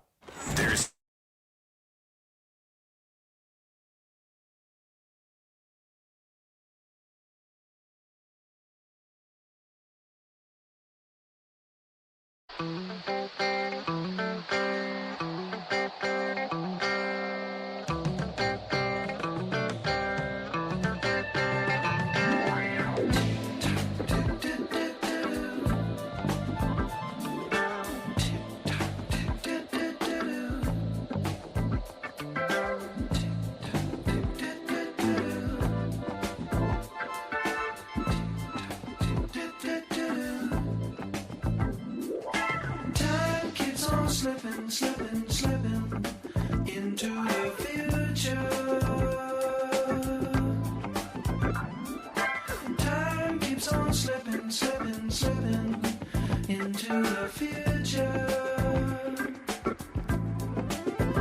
I wanna fly like an eagle to the sea. Fly like an eagle, let my spirit carry me. I want to fly like an eagle till I'm free. I'll go through the revolution. Feed the babies who don't have enough to eat. Shoe the children with no shoes on their feet. House the people living in the street. Oh, there's a solution. I want to fly like an eagle to the sea. Fly like an eagle, let my spirit carry me. I want to fly like an eagle till I'm free. Right through the revolution. Time keeps on slipping, slipping, slipping into the future. Time keeps on slipping, slipping, slipping into the future. Time keeps on slipping, slipping, slipping into the future. Time keeps on slipping, slipping, slipping into the future.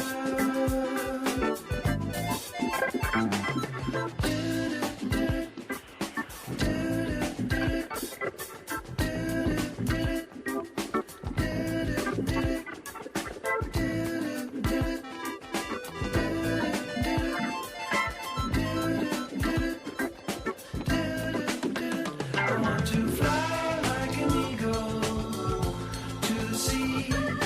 Fly like an eagle, let my spirit carry me. I want to fly like an eagle till I'm free. Right through the revolution.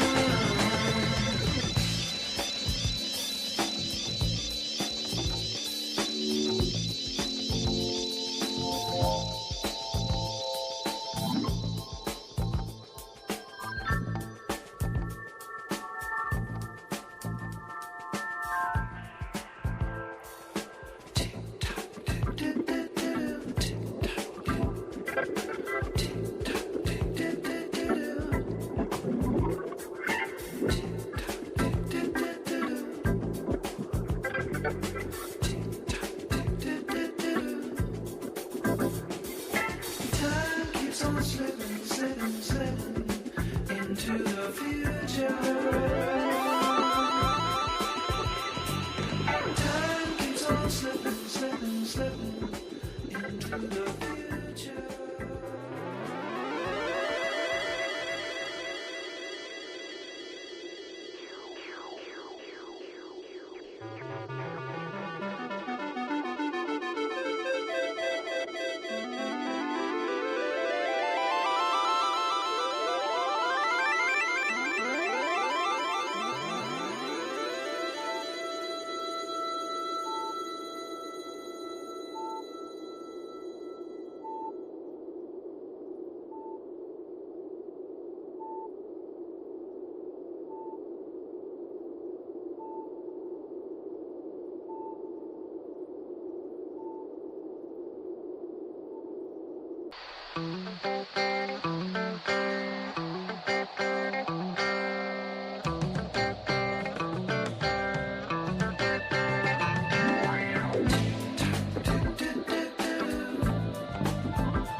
He has done it again. The head coach of the Chicago Bears, well, the Indiana Bears, well, the Hammond Bears, Ben Johnson, really shooting for the moon on this one. quoted as saying he wants to have the greatest offense in NFL history. That he wants to have the number one offense, highest scoring offense ever.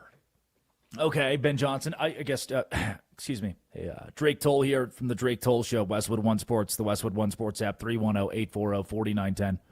310-840-4910, front row. Yeah, Coach Johnson, how are you going to do that? How are you going to pull that off? He is setting a bar. I mean, even ESPN has put out an article on it. He's setting a bar that's higher than the Super Bowl. He wants history in the National Football. We've gone past somehow winning the Super Bowl to saying we want to have more than the Super Bowl. The direct quote is to The Athletic.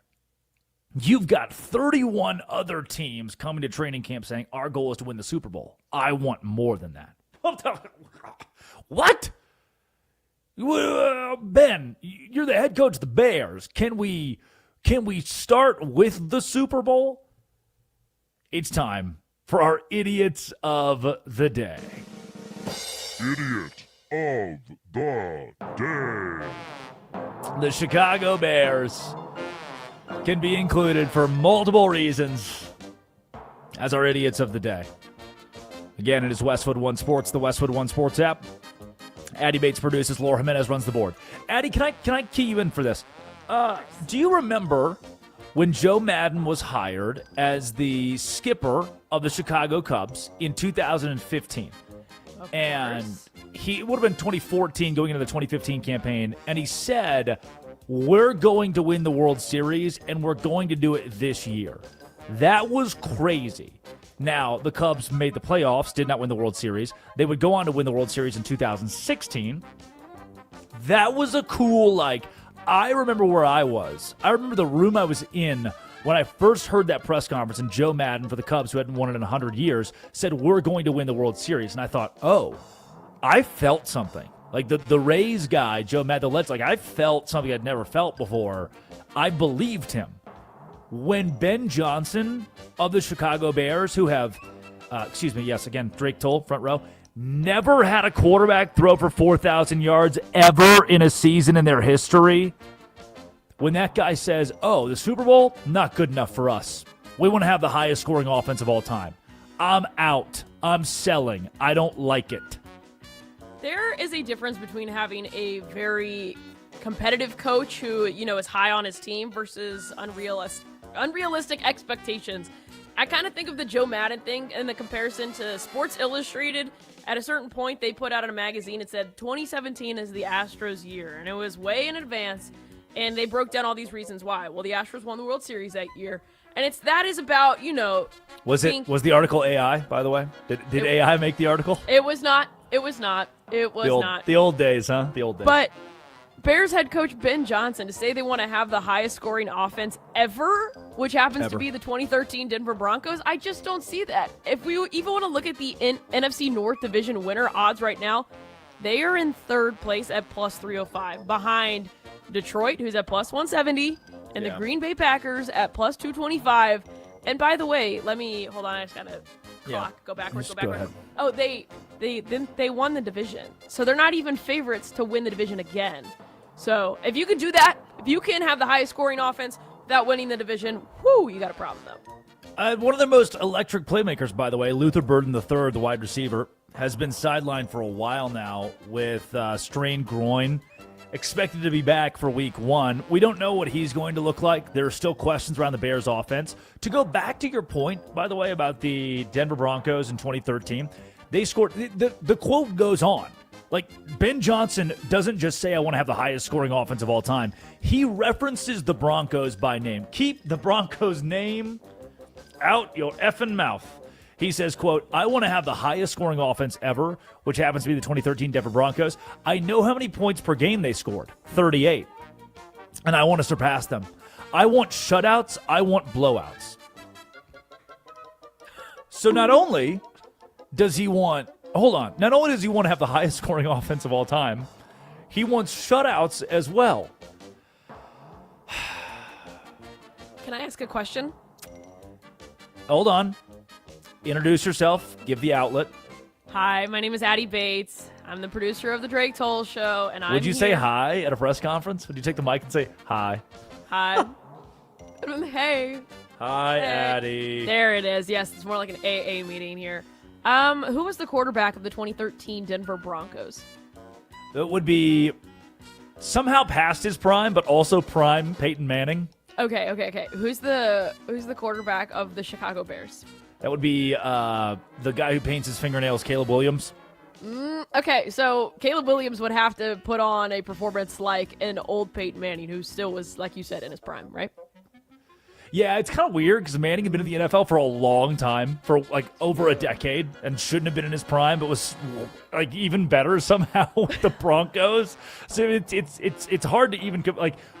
The point you're making is so hard to make because of how good Peyton Manning was, and him being that good didn't make a ton of sense. I would take that Peyton Manning over this current. Well, yeah, I probably would too. You know what? Fine. Hot take. I'd take 5,000-yard Peyton Manning over Caleb Williams. I'll say it. I'm willing to say that. You can call in and tell Drake he's stupid. You can call him in and tell him that. Yeah, if you come after me, I'm a man. I'm 25. Manning was 34, 35 years old when he got to Denver. So, like, again, past his prime, but somehow in his prime, and then was electric with the Broncos and helped them win the Super Bowl. And also threw for 5,400 yards. Regular season alone, 5,400 yards and 55 touchdowns in 2013 to his 10 interceptions. Do you understand? Like, those numbers don't make sense. That's past video game, past computer. Manning threw for 5,400 yards, 55 touchdowns, 10 interceptions. And Ben Johnson wants Caleb Williams to beat that and the defense without Kobe Bryant, one of their guys, key pieces in the secondary who's out for the season. He wants that team, no Kobe Bryant, questions around Luther Burden III, to not just win the Super Bowl, but also rewrite the history books. We'll revisit this, Ben. We'll revisit it when we take our visit. Everybody, right on the Magic School Bus. Everybody get on board.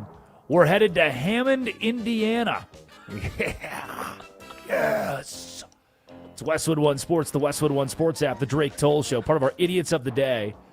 The Chicago Bears, per Chicago NFL, a finalized stadium deal is expected this week, as early as today, with the Bears landing in Indiana. Indiana is pushing for a name change that would somehow feature the word Indiana in the Bears' name. Now, the Bears have heavily explored Hammond. I don't think that it's farce to say that Hammond is the landing spot for the Bears. Chicago 5, NBC Chicago, tweets, Hammond mayor says Chicago Bears are expected to, quote, make announcement Thursday. The mayor of Hammond is expecting today to be the day that they make an announcement about the Bears moving to Hammond, Indiana. No more Chicago. The stadium apparently is a dump. Soldier Field's a dump. They need a new complex. And nowhere in the state of Illinois could they nail down a place to do it. So they're having to move states altogether. If they put Indiana in the... I mean, it's so far-fetched that I struggle to believe it. If they put Indiana in the name, which is somehow worse than Ben Johnson saying they're going to break every offensive record, that is a complete and utter embarrassment, not just for the Bears, but for the National Football League as well. I cannot get over this, and I know I'm the only person on the show who's been to Hammond, Indiana. I mean, it's the equivalent of Metairie, Louisiana, outside of New Orleans, the equivalent of Cypress, Texas, outside of Houston.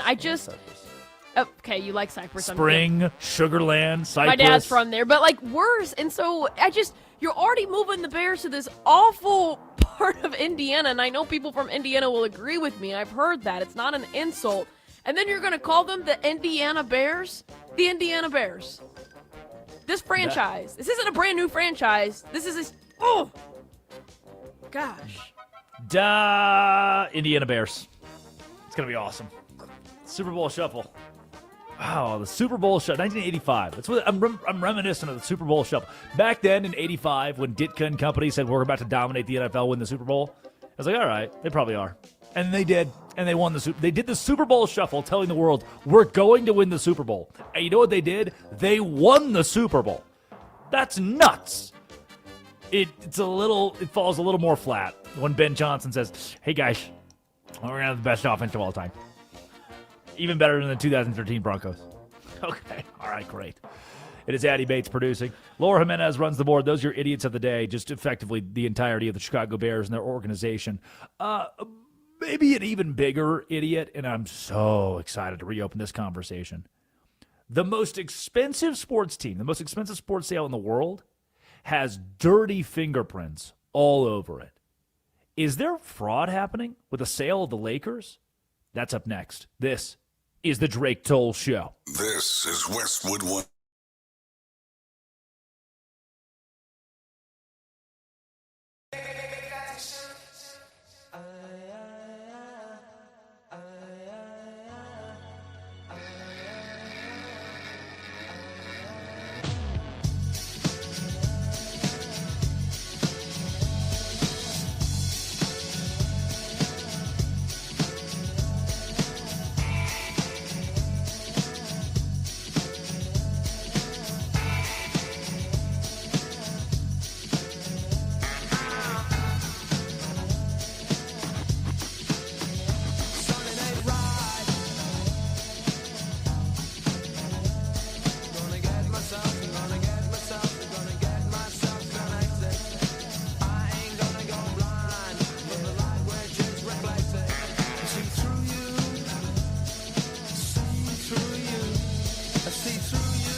The Lakers were just sold, and it is fishy as hell.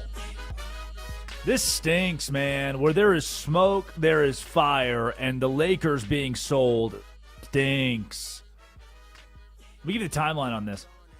Let me take you back to when they were first bought from the Buss family, and the Buss family had owned the Lakers. Like that's the B name, right? The B word, pretty popular around Lakers territory since 1979. It's one of the most popular ownership families out there, the Buss family. So when the Lakers were sold a year ago, it was major news. Somebody is taking over the LA Lakers without the last name Buss. Billionaire Mark Walter. Oh, great. Yes. If you live in LA, you were a year ago. You pick up the phone. You call 310-840-4910. The Drake Toll Show, Westwood One Sports, the Westwood One Sports app. Giddy. Excited as hell. Mark Walter's taking over. Because you knew Mark Walter, CEO of Guggenheim Partners. You didn't give a rat's ass about the Guggenheim thing. Here's what you care about. Mark Walter owns the Dodgers. What do the Dodgers do? They spend. They spend more than anybody else. The Dodgers want to win. Mark Walter helped build the Dodgers post-bankruptcy into what they are today. Mark Walter is a dog. So when a year ago, he's the one who's taking over for the Lakers over the Buss family. I mean, you can tell me I'm wrong. 310-840-4910. 310-840-4910. Call line and text line is open. You can tell me I'm wrong. But I felt like this was the perfect move for the Lakers. Like, okay, good. You're keeping it in L.A. with a Los Angeles guy, with a guy who reinvented the Dodgers in Mark Walter. Now, there are manner of people who have their issues politically with Walter. I think it was George Lopez who was outspoken against Walter in the last few months, saying that he owns detention camps, so he can't support the Lakers or the Dodgers anymore. And so maybe you're not the separate the art from the artist kind of person. I don't have to be either. I'm just, as it pertained to the winning thing, the LA thing, Mark Walter becoming the owner of the Lakers felt right. He bought the team at a $10 billion valuation. Do you know when that closed? October of last year. As of today, Mark Walter's selling the Lakers. The same family owned it from 1979 to 2025. Then a dude buys it and 10 months later says, nah, I don't want it anymore. This isn't an HGTV show. We didn't walk into Waco, Texas, and take a house worth $105,000, the $40,000 budget to renovation and fix it up to resell it. Owners don't do that. Owners don't buy teams to sell in a year to make profit. Owners buy teams because they love sports. Mark Walter owns Chelsea, the soccer team. Owns the Dodgers as well. Has stake in the PWHL, the Professional Hockey League for women. He's a sports guy, so he gets to play God with the LA Lakers for $10 billion. And then sells them 10 months later? Imagine Jerry Jones coming to the podium. Hey, guys, we thought about it. I talked to Steven and my family, and I just, it feels like we right move right now at $10 billion Forbes valuations to sell the Dallas Cowboys. That would never happen. Of course it would never happen. He's not selling the Cowboys. Owners don't just sell teams because they want to make a profit. They don't do it for money. They do it because some damn stuff's going on they don't want you to know about. Or they do it because they're tired. They do it because they don't do it at 10 months to flip it and make some money. But now Mark Walter, the owner of the Lakers, is selling the team that he bought 10 months ago for $10 billion, for $12.5 billion to the guy who runs Disney and the Trump family. Well, Kushner, but I'll get there in a second. It's Westwood One Sports, the Westwood One Sports app. Drake Toll with you from the Savannah Bananas organization, locked on Big 12 and right here on Westwood One Sports. 310-840-4910. You can call or text the show live right now in Los Angeles. 310-840-4910.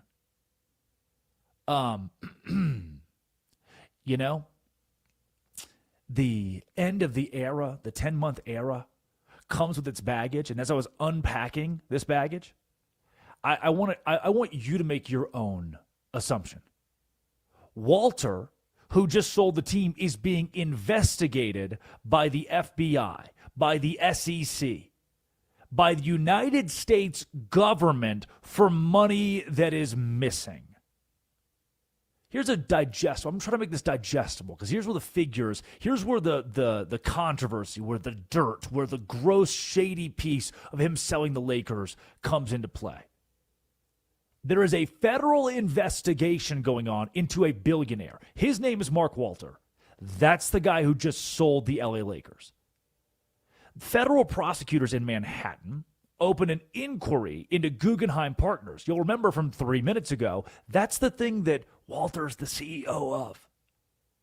And their $362 billion money management arm. They went in, the government went in and said, hey, let's see these statements. Let's see what you've been, what are you working with here? Because Walter in the past, and this sounded fishy to me when I was reading about it, but I'm going to let it slide this time. I'm not the government guy. I'm going to let it slide this time. Walter in the past has called the United States government and said, hey, I own multiple companies. Like, I own Delaware Life Insurance Company. I own Clear Spring Life and Annuity Company. I own a bunch of these businesses that are part of this Group 1001 and all these investors. And I own these. But so to help each other, like they're gonna have to pay each other, do commerce with each other. But I don't want to commit fraud. And the government has checked off and cleared and said, hey, as long as you tell us what's going on, Mark Walter, we'll be okay. As long as you accurately report your finances, we'll be okay. Well, guess who may have not done that? Now a probe is zeroing in on whether insurers disclosed billions of dollars in private credit investments. The rub here, the push here for the guy who owns the Lakers is that maybe he was funneling funds through third parties back to his own businesses, back to his own empire, through holding companies like TWG Global, and didn't exactly report it. The guy who bought the Lakers 10 months ago is being investigated by the government for fraud. That has prompted a grand jury subpoena to take his cell phone. That's not good. That's just, let's start right there. Never good. When the government takes your cell phone, we're probably not in a great spot. They're going straight to the incognito tab, and they can see everything. It's not really incognito. That's a lesson, kids. The U.S. Securities, the Exchange Commission, they have conducted internal reviews, and here's the number you need to know. Where Mark Walter, the owner of the Lakers, had, all this is still alleged, had reported to regulators about $1.4 billion worth of the portfolio that was tied to all this. Come to find out, it might be actually somewhere around $17 billion. Again, the guy who owned the Lakers for 10 months has $16 billion that is missing, unaccounted for. The government says, hey, government here, where's that money? So what does he do? Fire sale. That fire sale isn't the Lamborghini. That fire sale is not the house, the dog.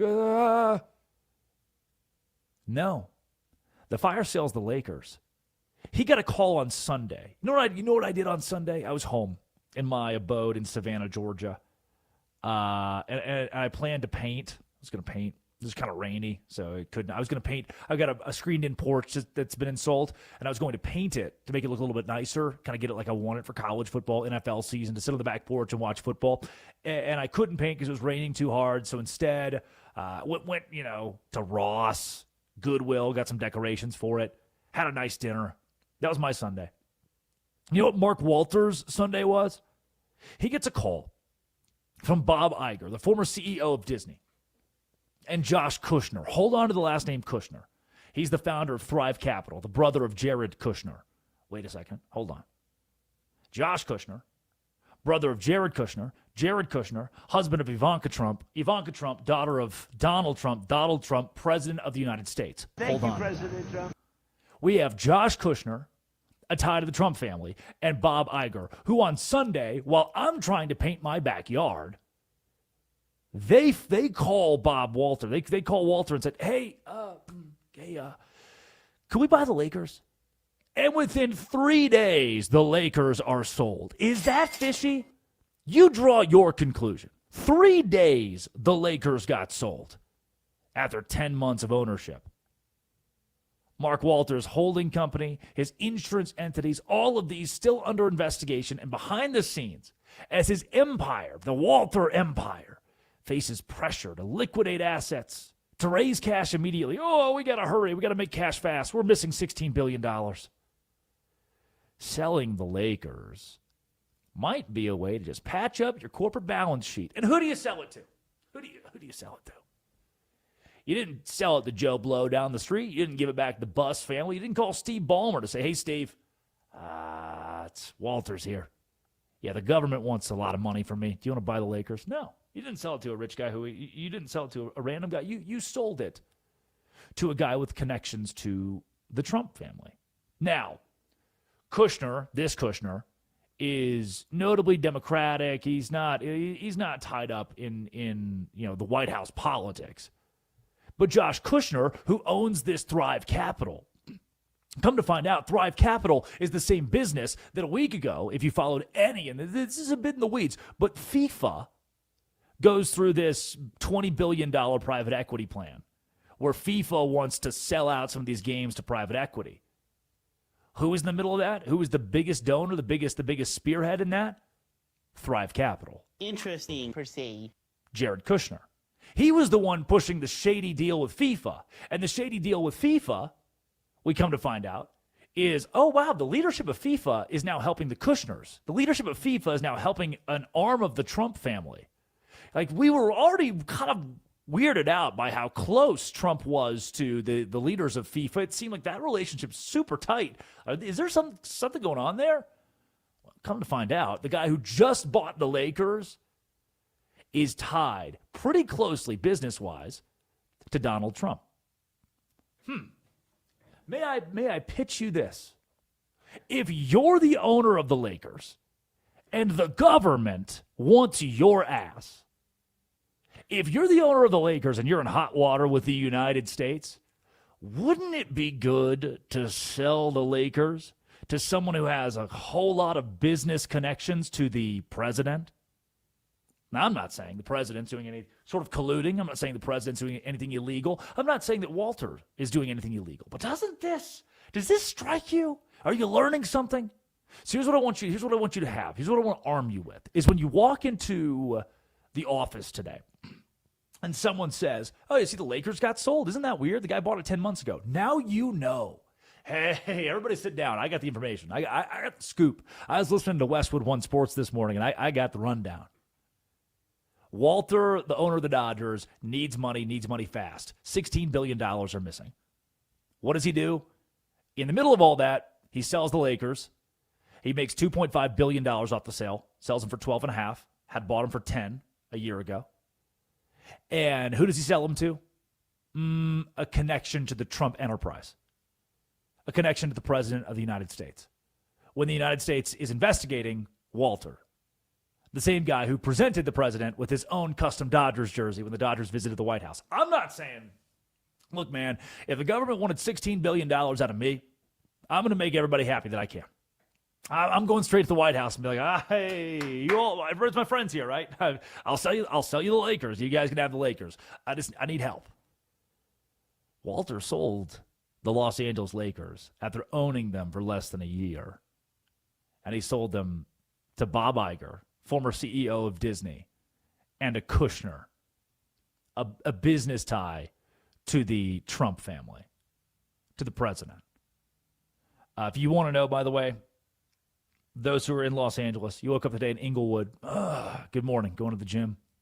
Here is your new owner, Bob Iger. I'm sorry, by the way. Like Walter felt like the guy. He's just so LA. Here's your new owner, Bob Iger, on how much he loves the Lakers. I am a Clippers fan, having moved from New York to Los Angeles back in 2000, and being a big NBA fan, I needed a team to root for. And in my youth, the Lakers were a big rival of the Knicks, the team that I grew up rooting for. And so I couldn't root for the Lakers very easily. It just was not in my DNA. And so I decided to adopt the Clippers, which was Actually a good thing because their seats were a lot cheaper than the Lakers. That's right. He's not a Lakers fan. Bob Iger doesn't have that in his DNA. Congratulations. Shady, you draw your own conclusions there. But now you have the baseline to jump off when you get to work today and your friends go, what's going on there? Now you know exactly what's going on there. 3 days ago, they called and said, hey, can we buy the Lakers? And all of a sudden the deal's done? 3 days ago. What were you doing on Sunday? Because in the middle of whatever of your jovial pursuits, the Lakers were being sold. And it smells. It stinks. Let's take you back to the National Football League. Westwood One Sports, the Westwood One Sports app. This quarterback battle is over. And this franchise may have found its long-term answer that they only have to pay $1 million. This is coming up next on the Drake Toll Show. The first weekend of the preseason game.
It is a new era of quarterback in Minnesota. Well, again, but maybe this one. Maybe this is the one that sticks for the reason of dollar signs.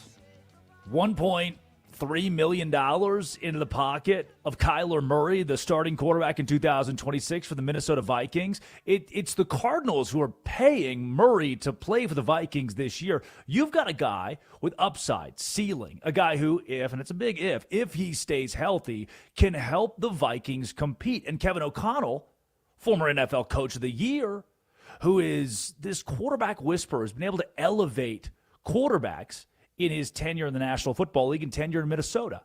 And a guy who's gotten to watch it very closely. Former Viking himself, Peter Bursich, joins the Drake Toll Show, Westwood One Sports, and the Westwood One Sports app. Pete, let's start you right here. We're surprised to see Kyler Murray, again, the guy the Cardinals are paying for to play quarterback for the Vikings, be named the starter going into 2026.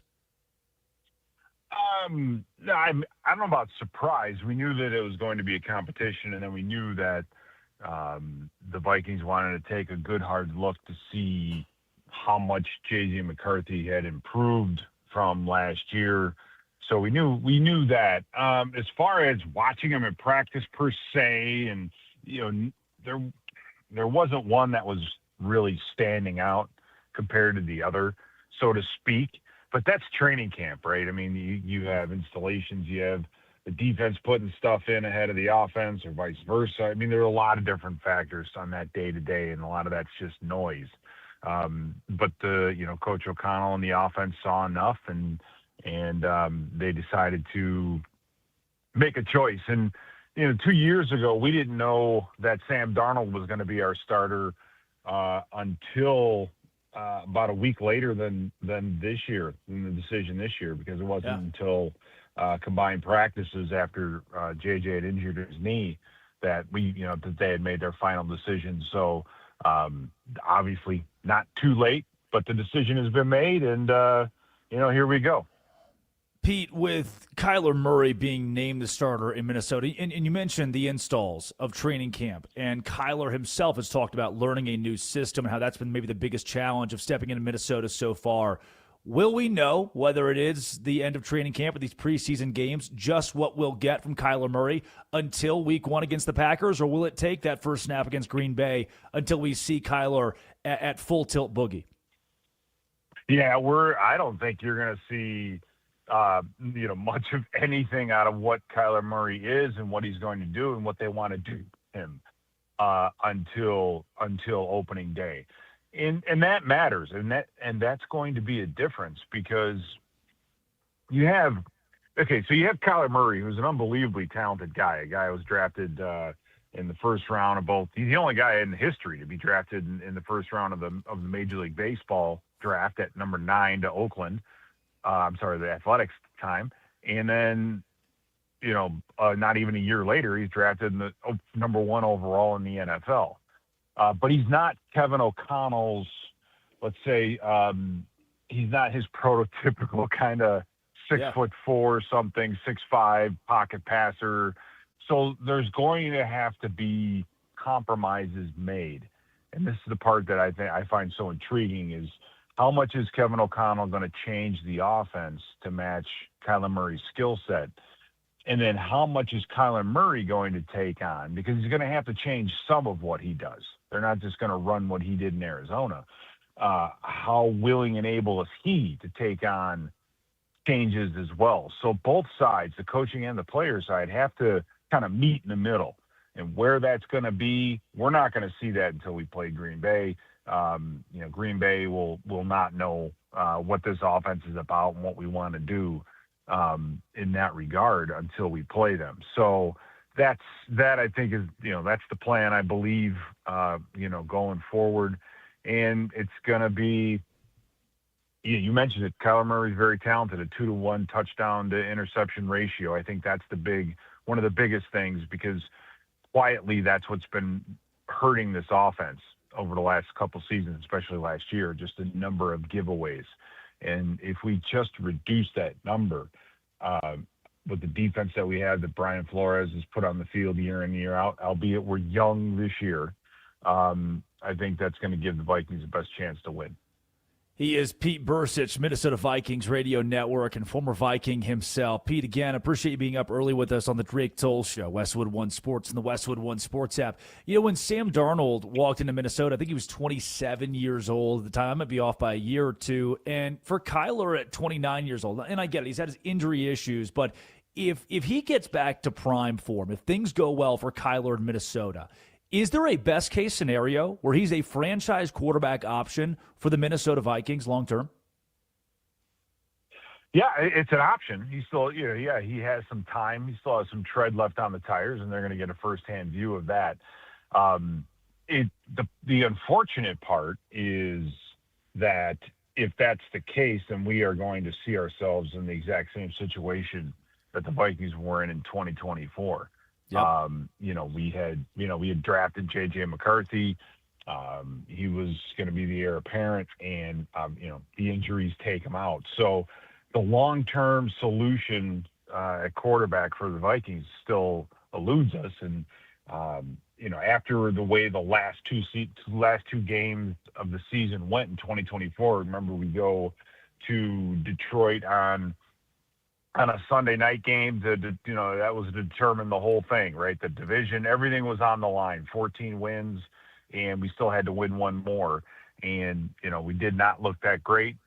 A week later, we play the Rams in Arizona because of the fires in LA, and we did not look good. So there wasn't a ton of fans that were screaming to keep Darnold, right? To pay what was going to be necessary to keep him around. Yeah, that wasn't there. And, you dread that same kind of situation at the end of the year this year where if Kyler Murray plays well, maybe not, a no-brainer. And now you're going to be finding yourself back in that same spot where, here you go, you still have 2 years left. You'll still have 2 years left on J.J. McCarthy's contract. And then you have an older veteran, and then you have to make a decision. So we're kind of back into, you kind of look down the road and see it's possible that we're back at square one. However, I think the main thing is to get to the playoffs and have a great season, have some wins, and then you worry about that bridge when you cross it.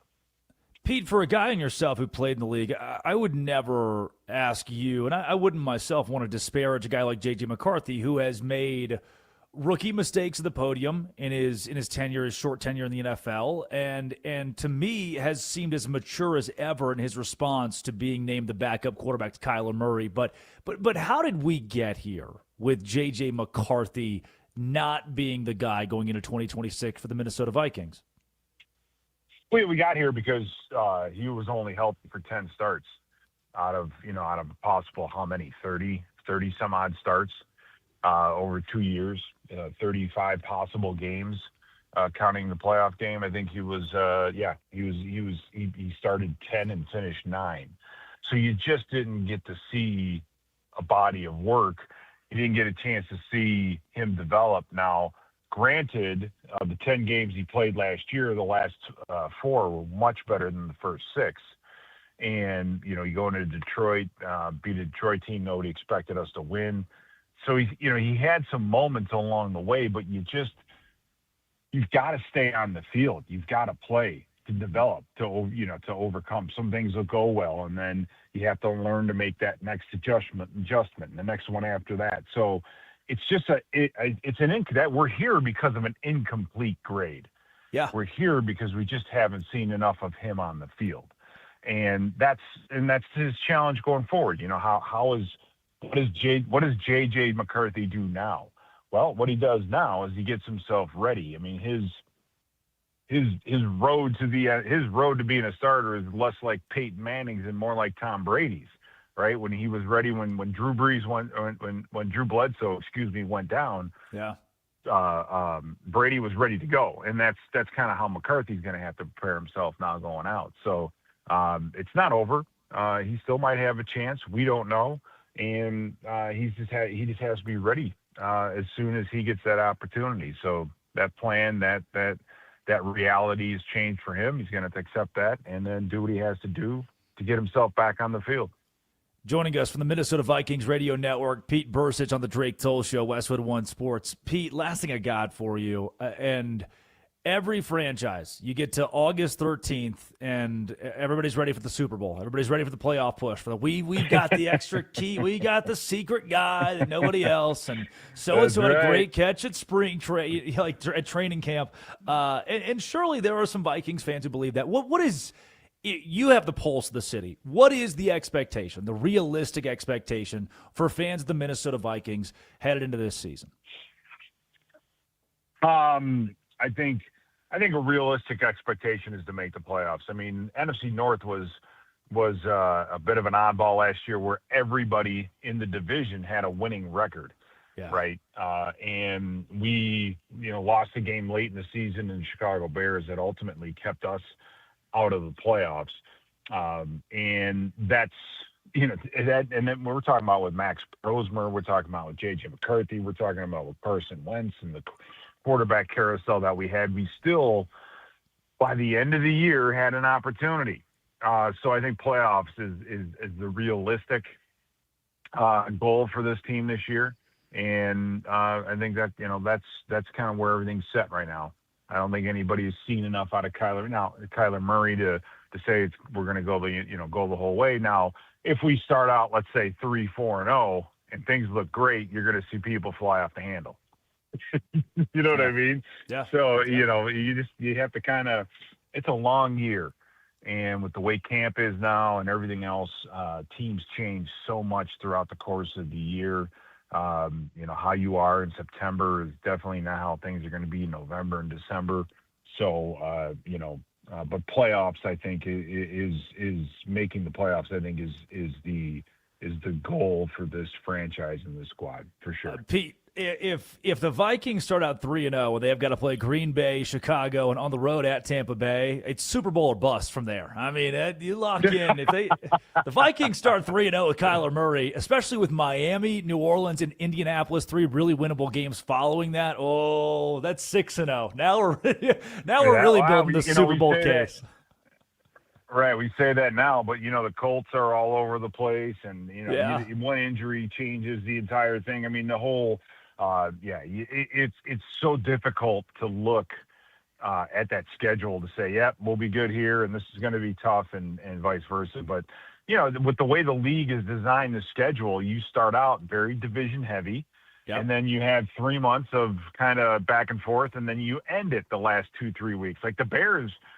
The Bears' last 3 football games are Green Bay, Minnesota, and Detroit, right? So they're doing that on purpose. So you really need to be healthy and ready to go those first couple of weeks of the season, and then ending the season, and heading in the right direction.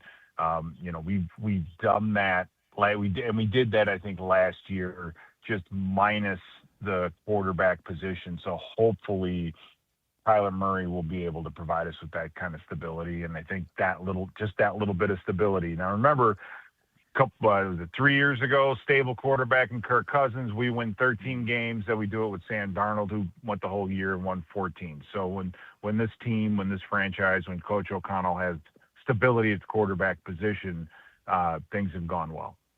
Yeah. Pete, the battle has been won, quarterback battle in Minnesota, but the war will not be over until Week 18. Appreciate your perspective. At Pete Bursich, you can find him on Twitter and follow along with the Minnesota Vikings Radio Network, as well as a plethora of places where he's covering Minnesota so closely. Pete, thank you for your time this morning. Yeah, thank you for having me on. I appreciate it.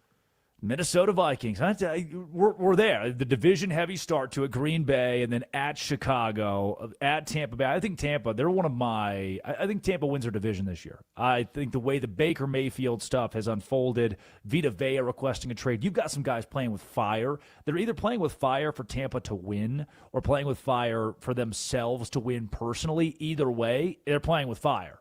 I think Tampa's going to be tough. And again, that first 3 games, the Minnesota Vikings, you're going to learn almost everything you need to know. Green Bay, Chicago, Tampa Bay.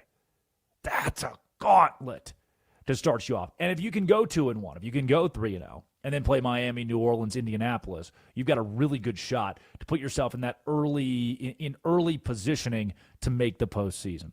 Again, thanks to Pete for joining the show, giving perspective. It is Westwood One Sports and the Westwood One Sports app.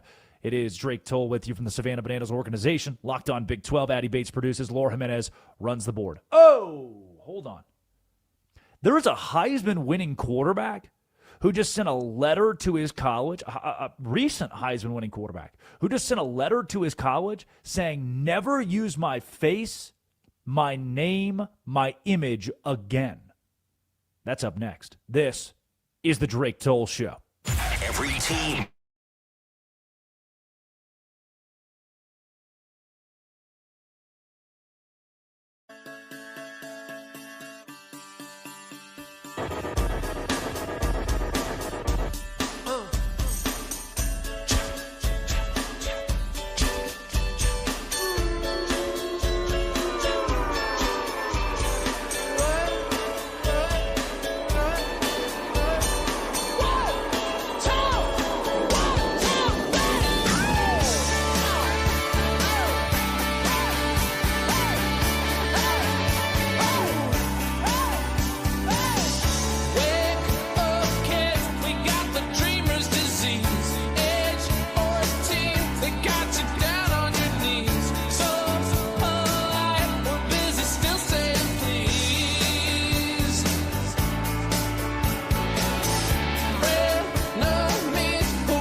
Just there.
a sweet little body and she's rolling in the caddy with me.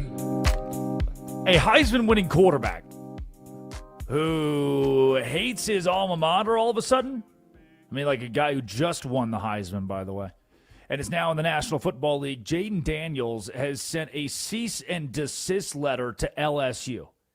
He won the Heisman Trophy as an LSU Tiger, but in that same season went 9-4. I mean, it's one of those years when at Colorado, Travis Hunter won the Heisman Trophy. It was, okay, yeah, cool. This is an award given to the best player in college football, not the guy who wins a ton of games. So I don't need to make this conversation about like, oh, Daniels didn't win enough games to be. No, he won the Heisman Trophy. But now he is so incensed that the LSU Tigers not retired his jersey. He's so incensed that another player is wearing his number 5, that a sophomore cornerback, DJ Pickett, has that jersey. He has sent a letter, per ESPN, to the athletic director at LSU, saying that LSU can no longer use his name, image, and likeness. He is pulling his association to his alma mater, Louisiana State University. What kind of Bush League, BS, sad crap is this? What kind of pick me, look at me, how good am I? You went and made my name tarnished. How sad is this? That as a quarterback in the National Football League, for a Commanders team that when you were a rookie, won games. For a Commanders team that shocked the league, you shocked the league and won games. Then your sophomore slump leads to disaster, and you're worried about sending letters to LSU because you're mad that someone else is wearing your number? It's the Drake Toll Show. Westwood One Sports and the Westwood One Sports app, 310-840-4910. A piece of this article, it's been pointed out, sources told ESPN that Daniels feels he is being treated differently than Cincinnati Bengals quarterback Joe Burrow, whose number 9 jersey hasn't been worn at LSU. He's not retired, but it hasn't been worn at LSU since Burrow won the Heisman and the national championship, 15-0 record, college football playoff winners in 2019. No one's worn Burrow's number 9 since then. But now that somebody's wearing number 5, this is a problem. Not only do we have beef against LSU, our alma mater, but now we have beef against Joe Burrow, the greatest single season a quarterback has ever put on for that alma mater at LSU. Who is the better college quarterback, Joe Burrow or Jaden Daniels? Not close. Not close. It's Joe Burrow. And you're upset that Joe Burrow's number hasn't been worn yet, but somebody's got number 5. You're upset that a 20-year-old kid is wearing a number on a jersey 2,000 miles away from you. Whew, man. How much do you have to make it about you?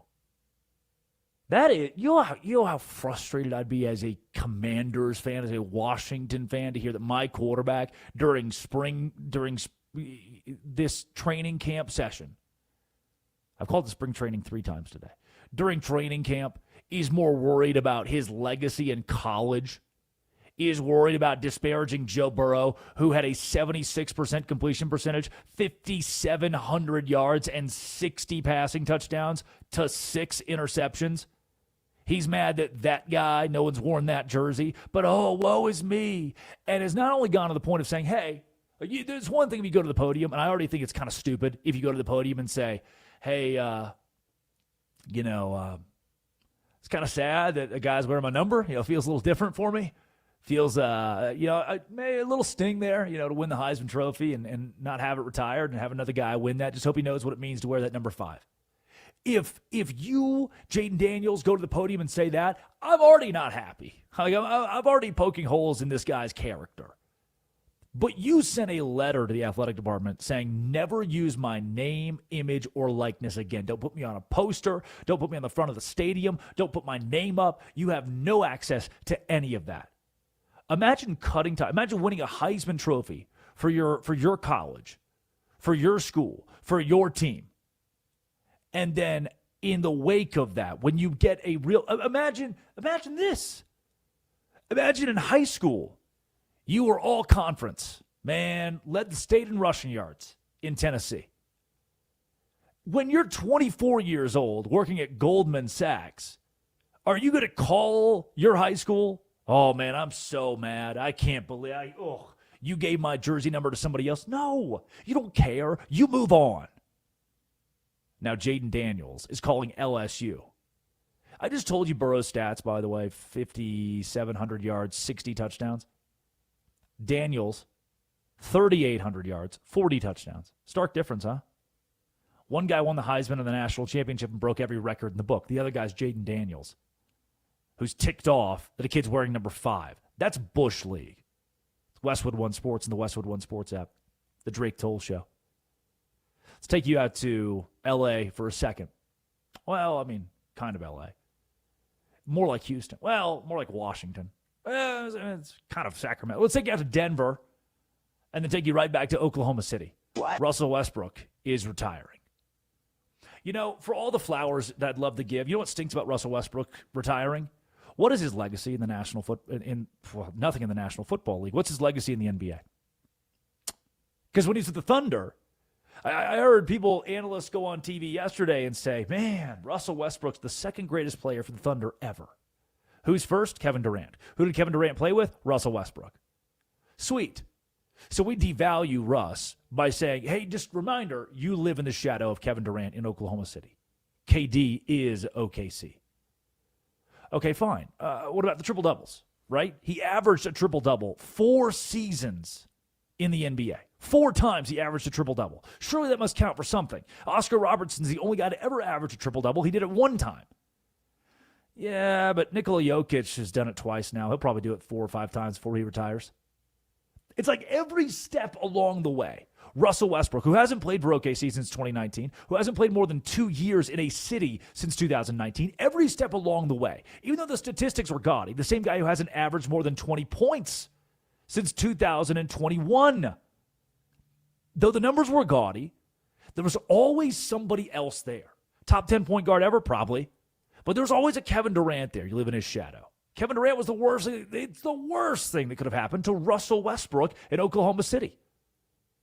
Nikola Jokic is the worst thing that could have happened to Russell Westbrook's gaudy stats, impossible stats that no one else will ever match. Well, somebody did pretty quickly after you, actually.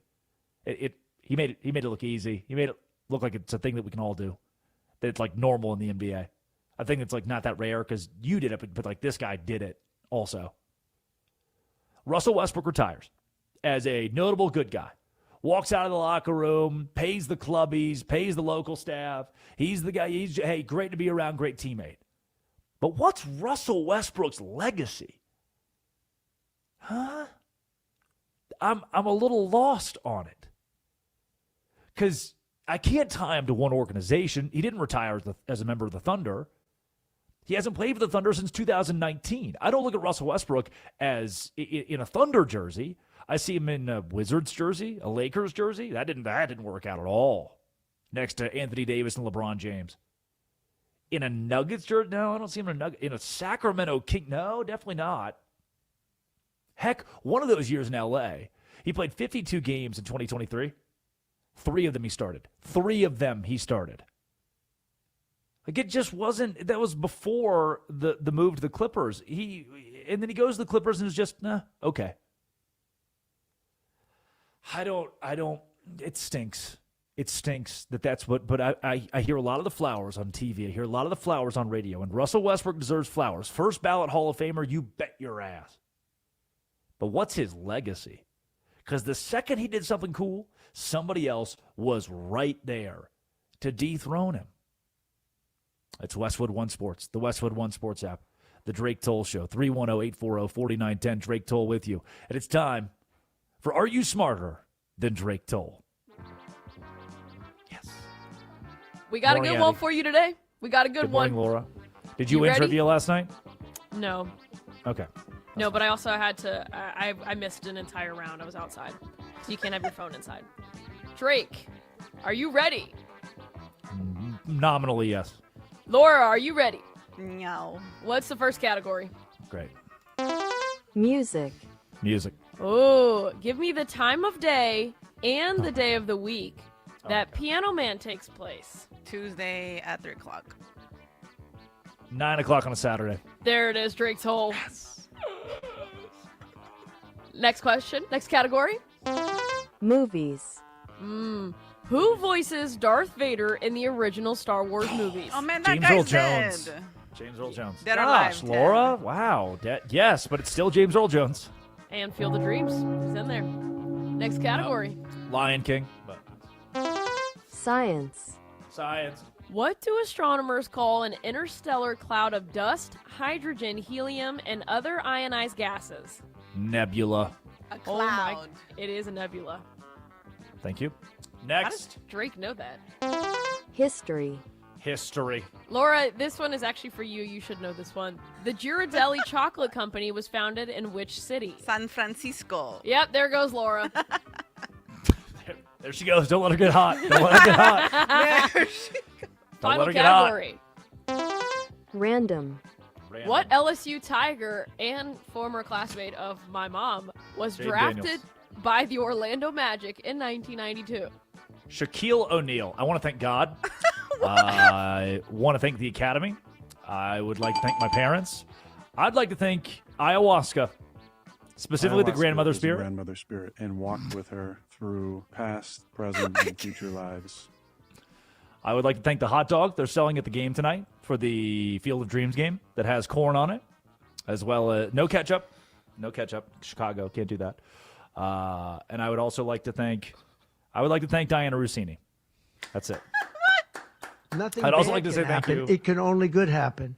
To Colin Jones, Armin Williams, Bruce Gilbert, and Ryan McGuire for giving me a job. I appreciate it. Addie Bates produces. Laura Jimenez runs the board.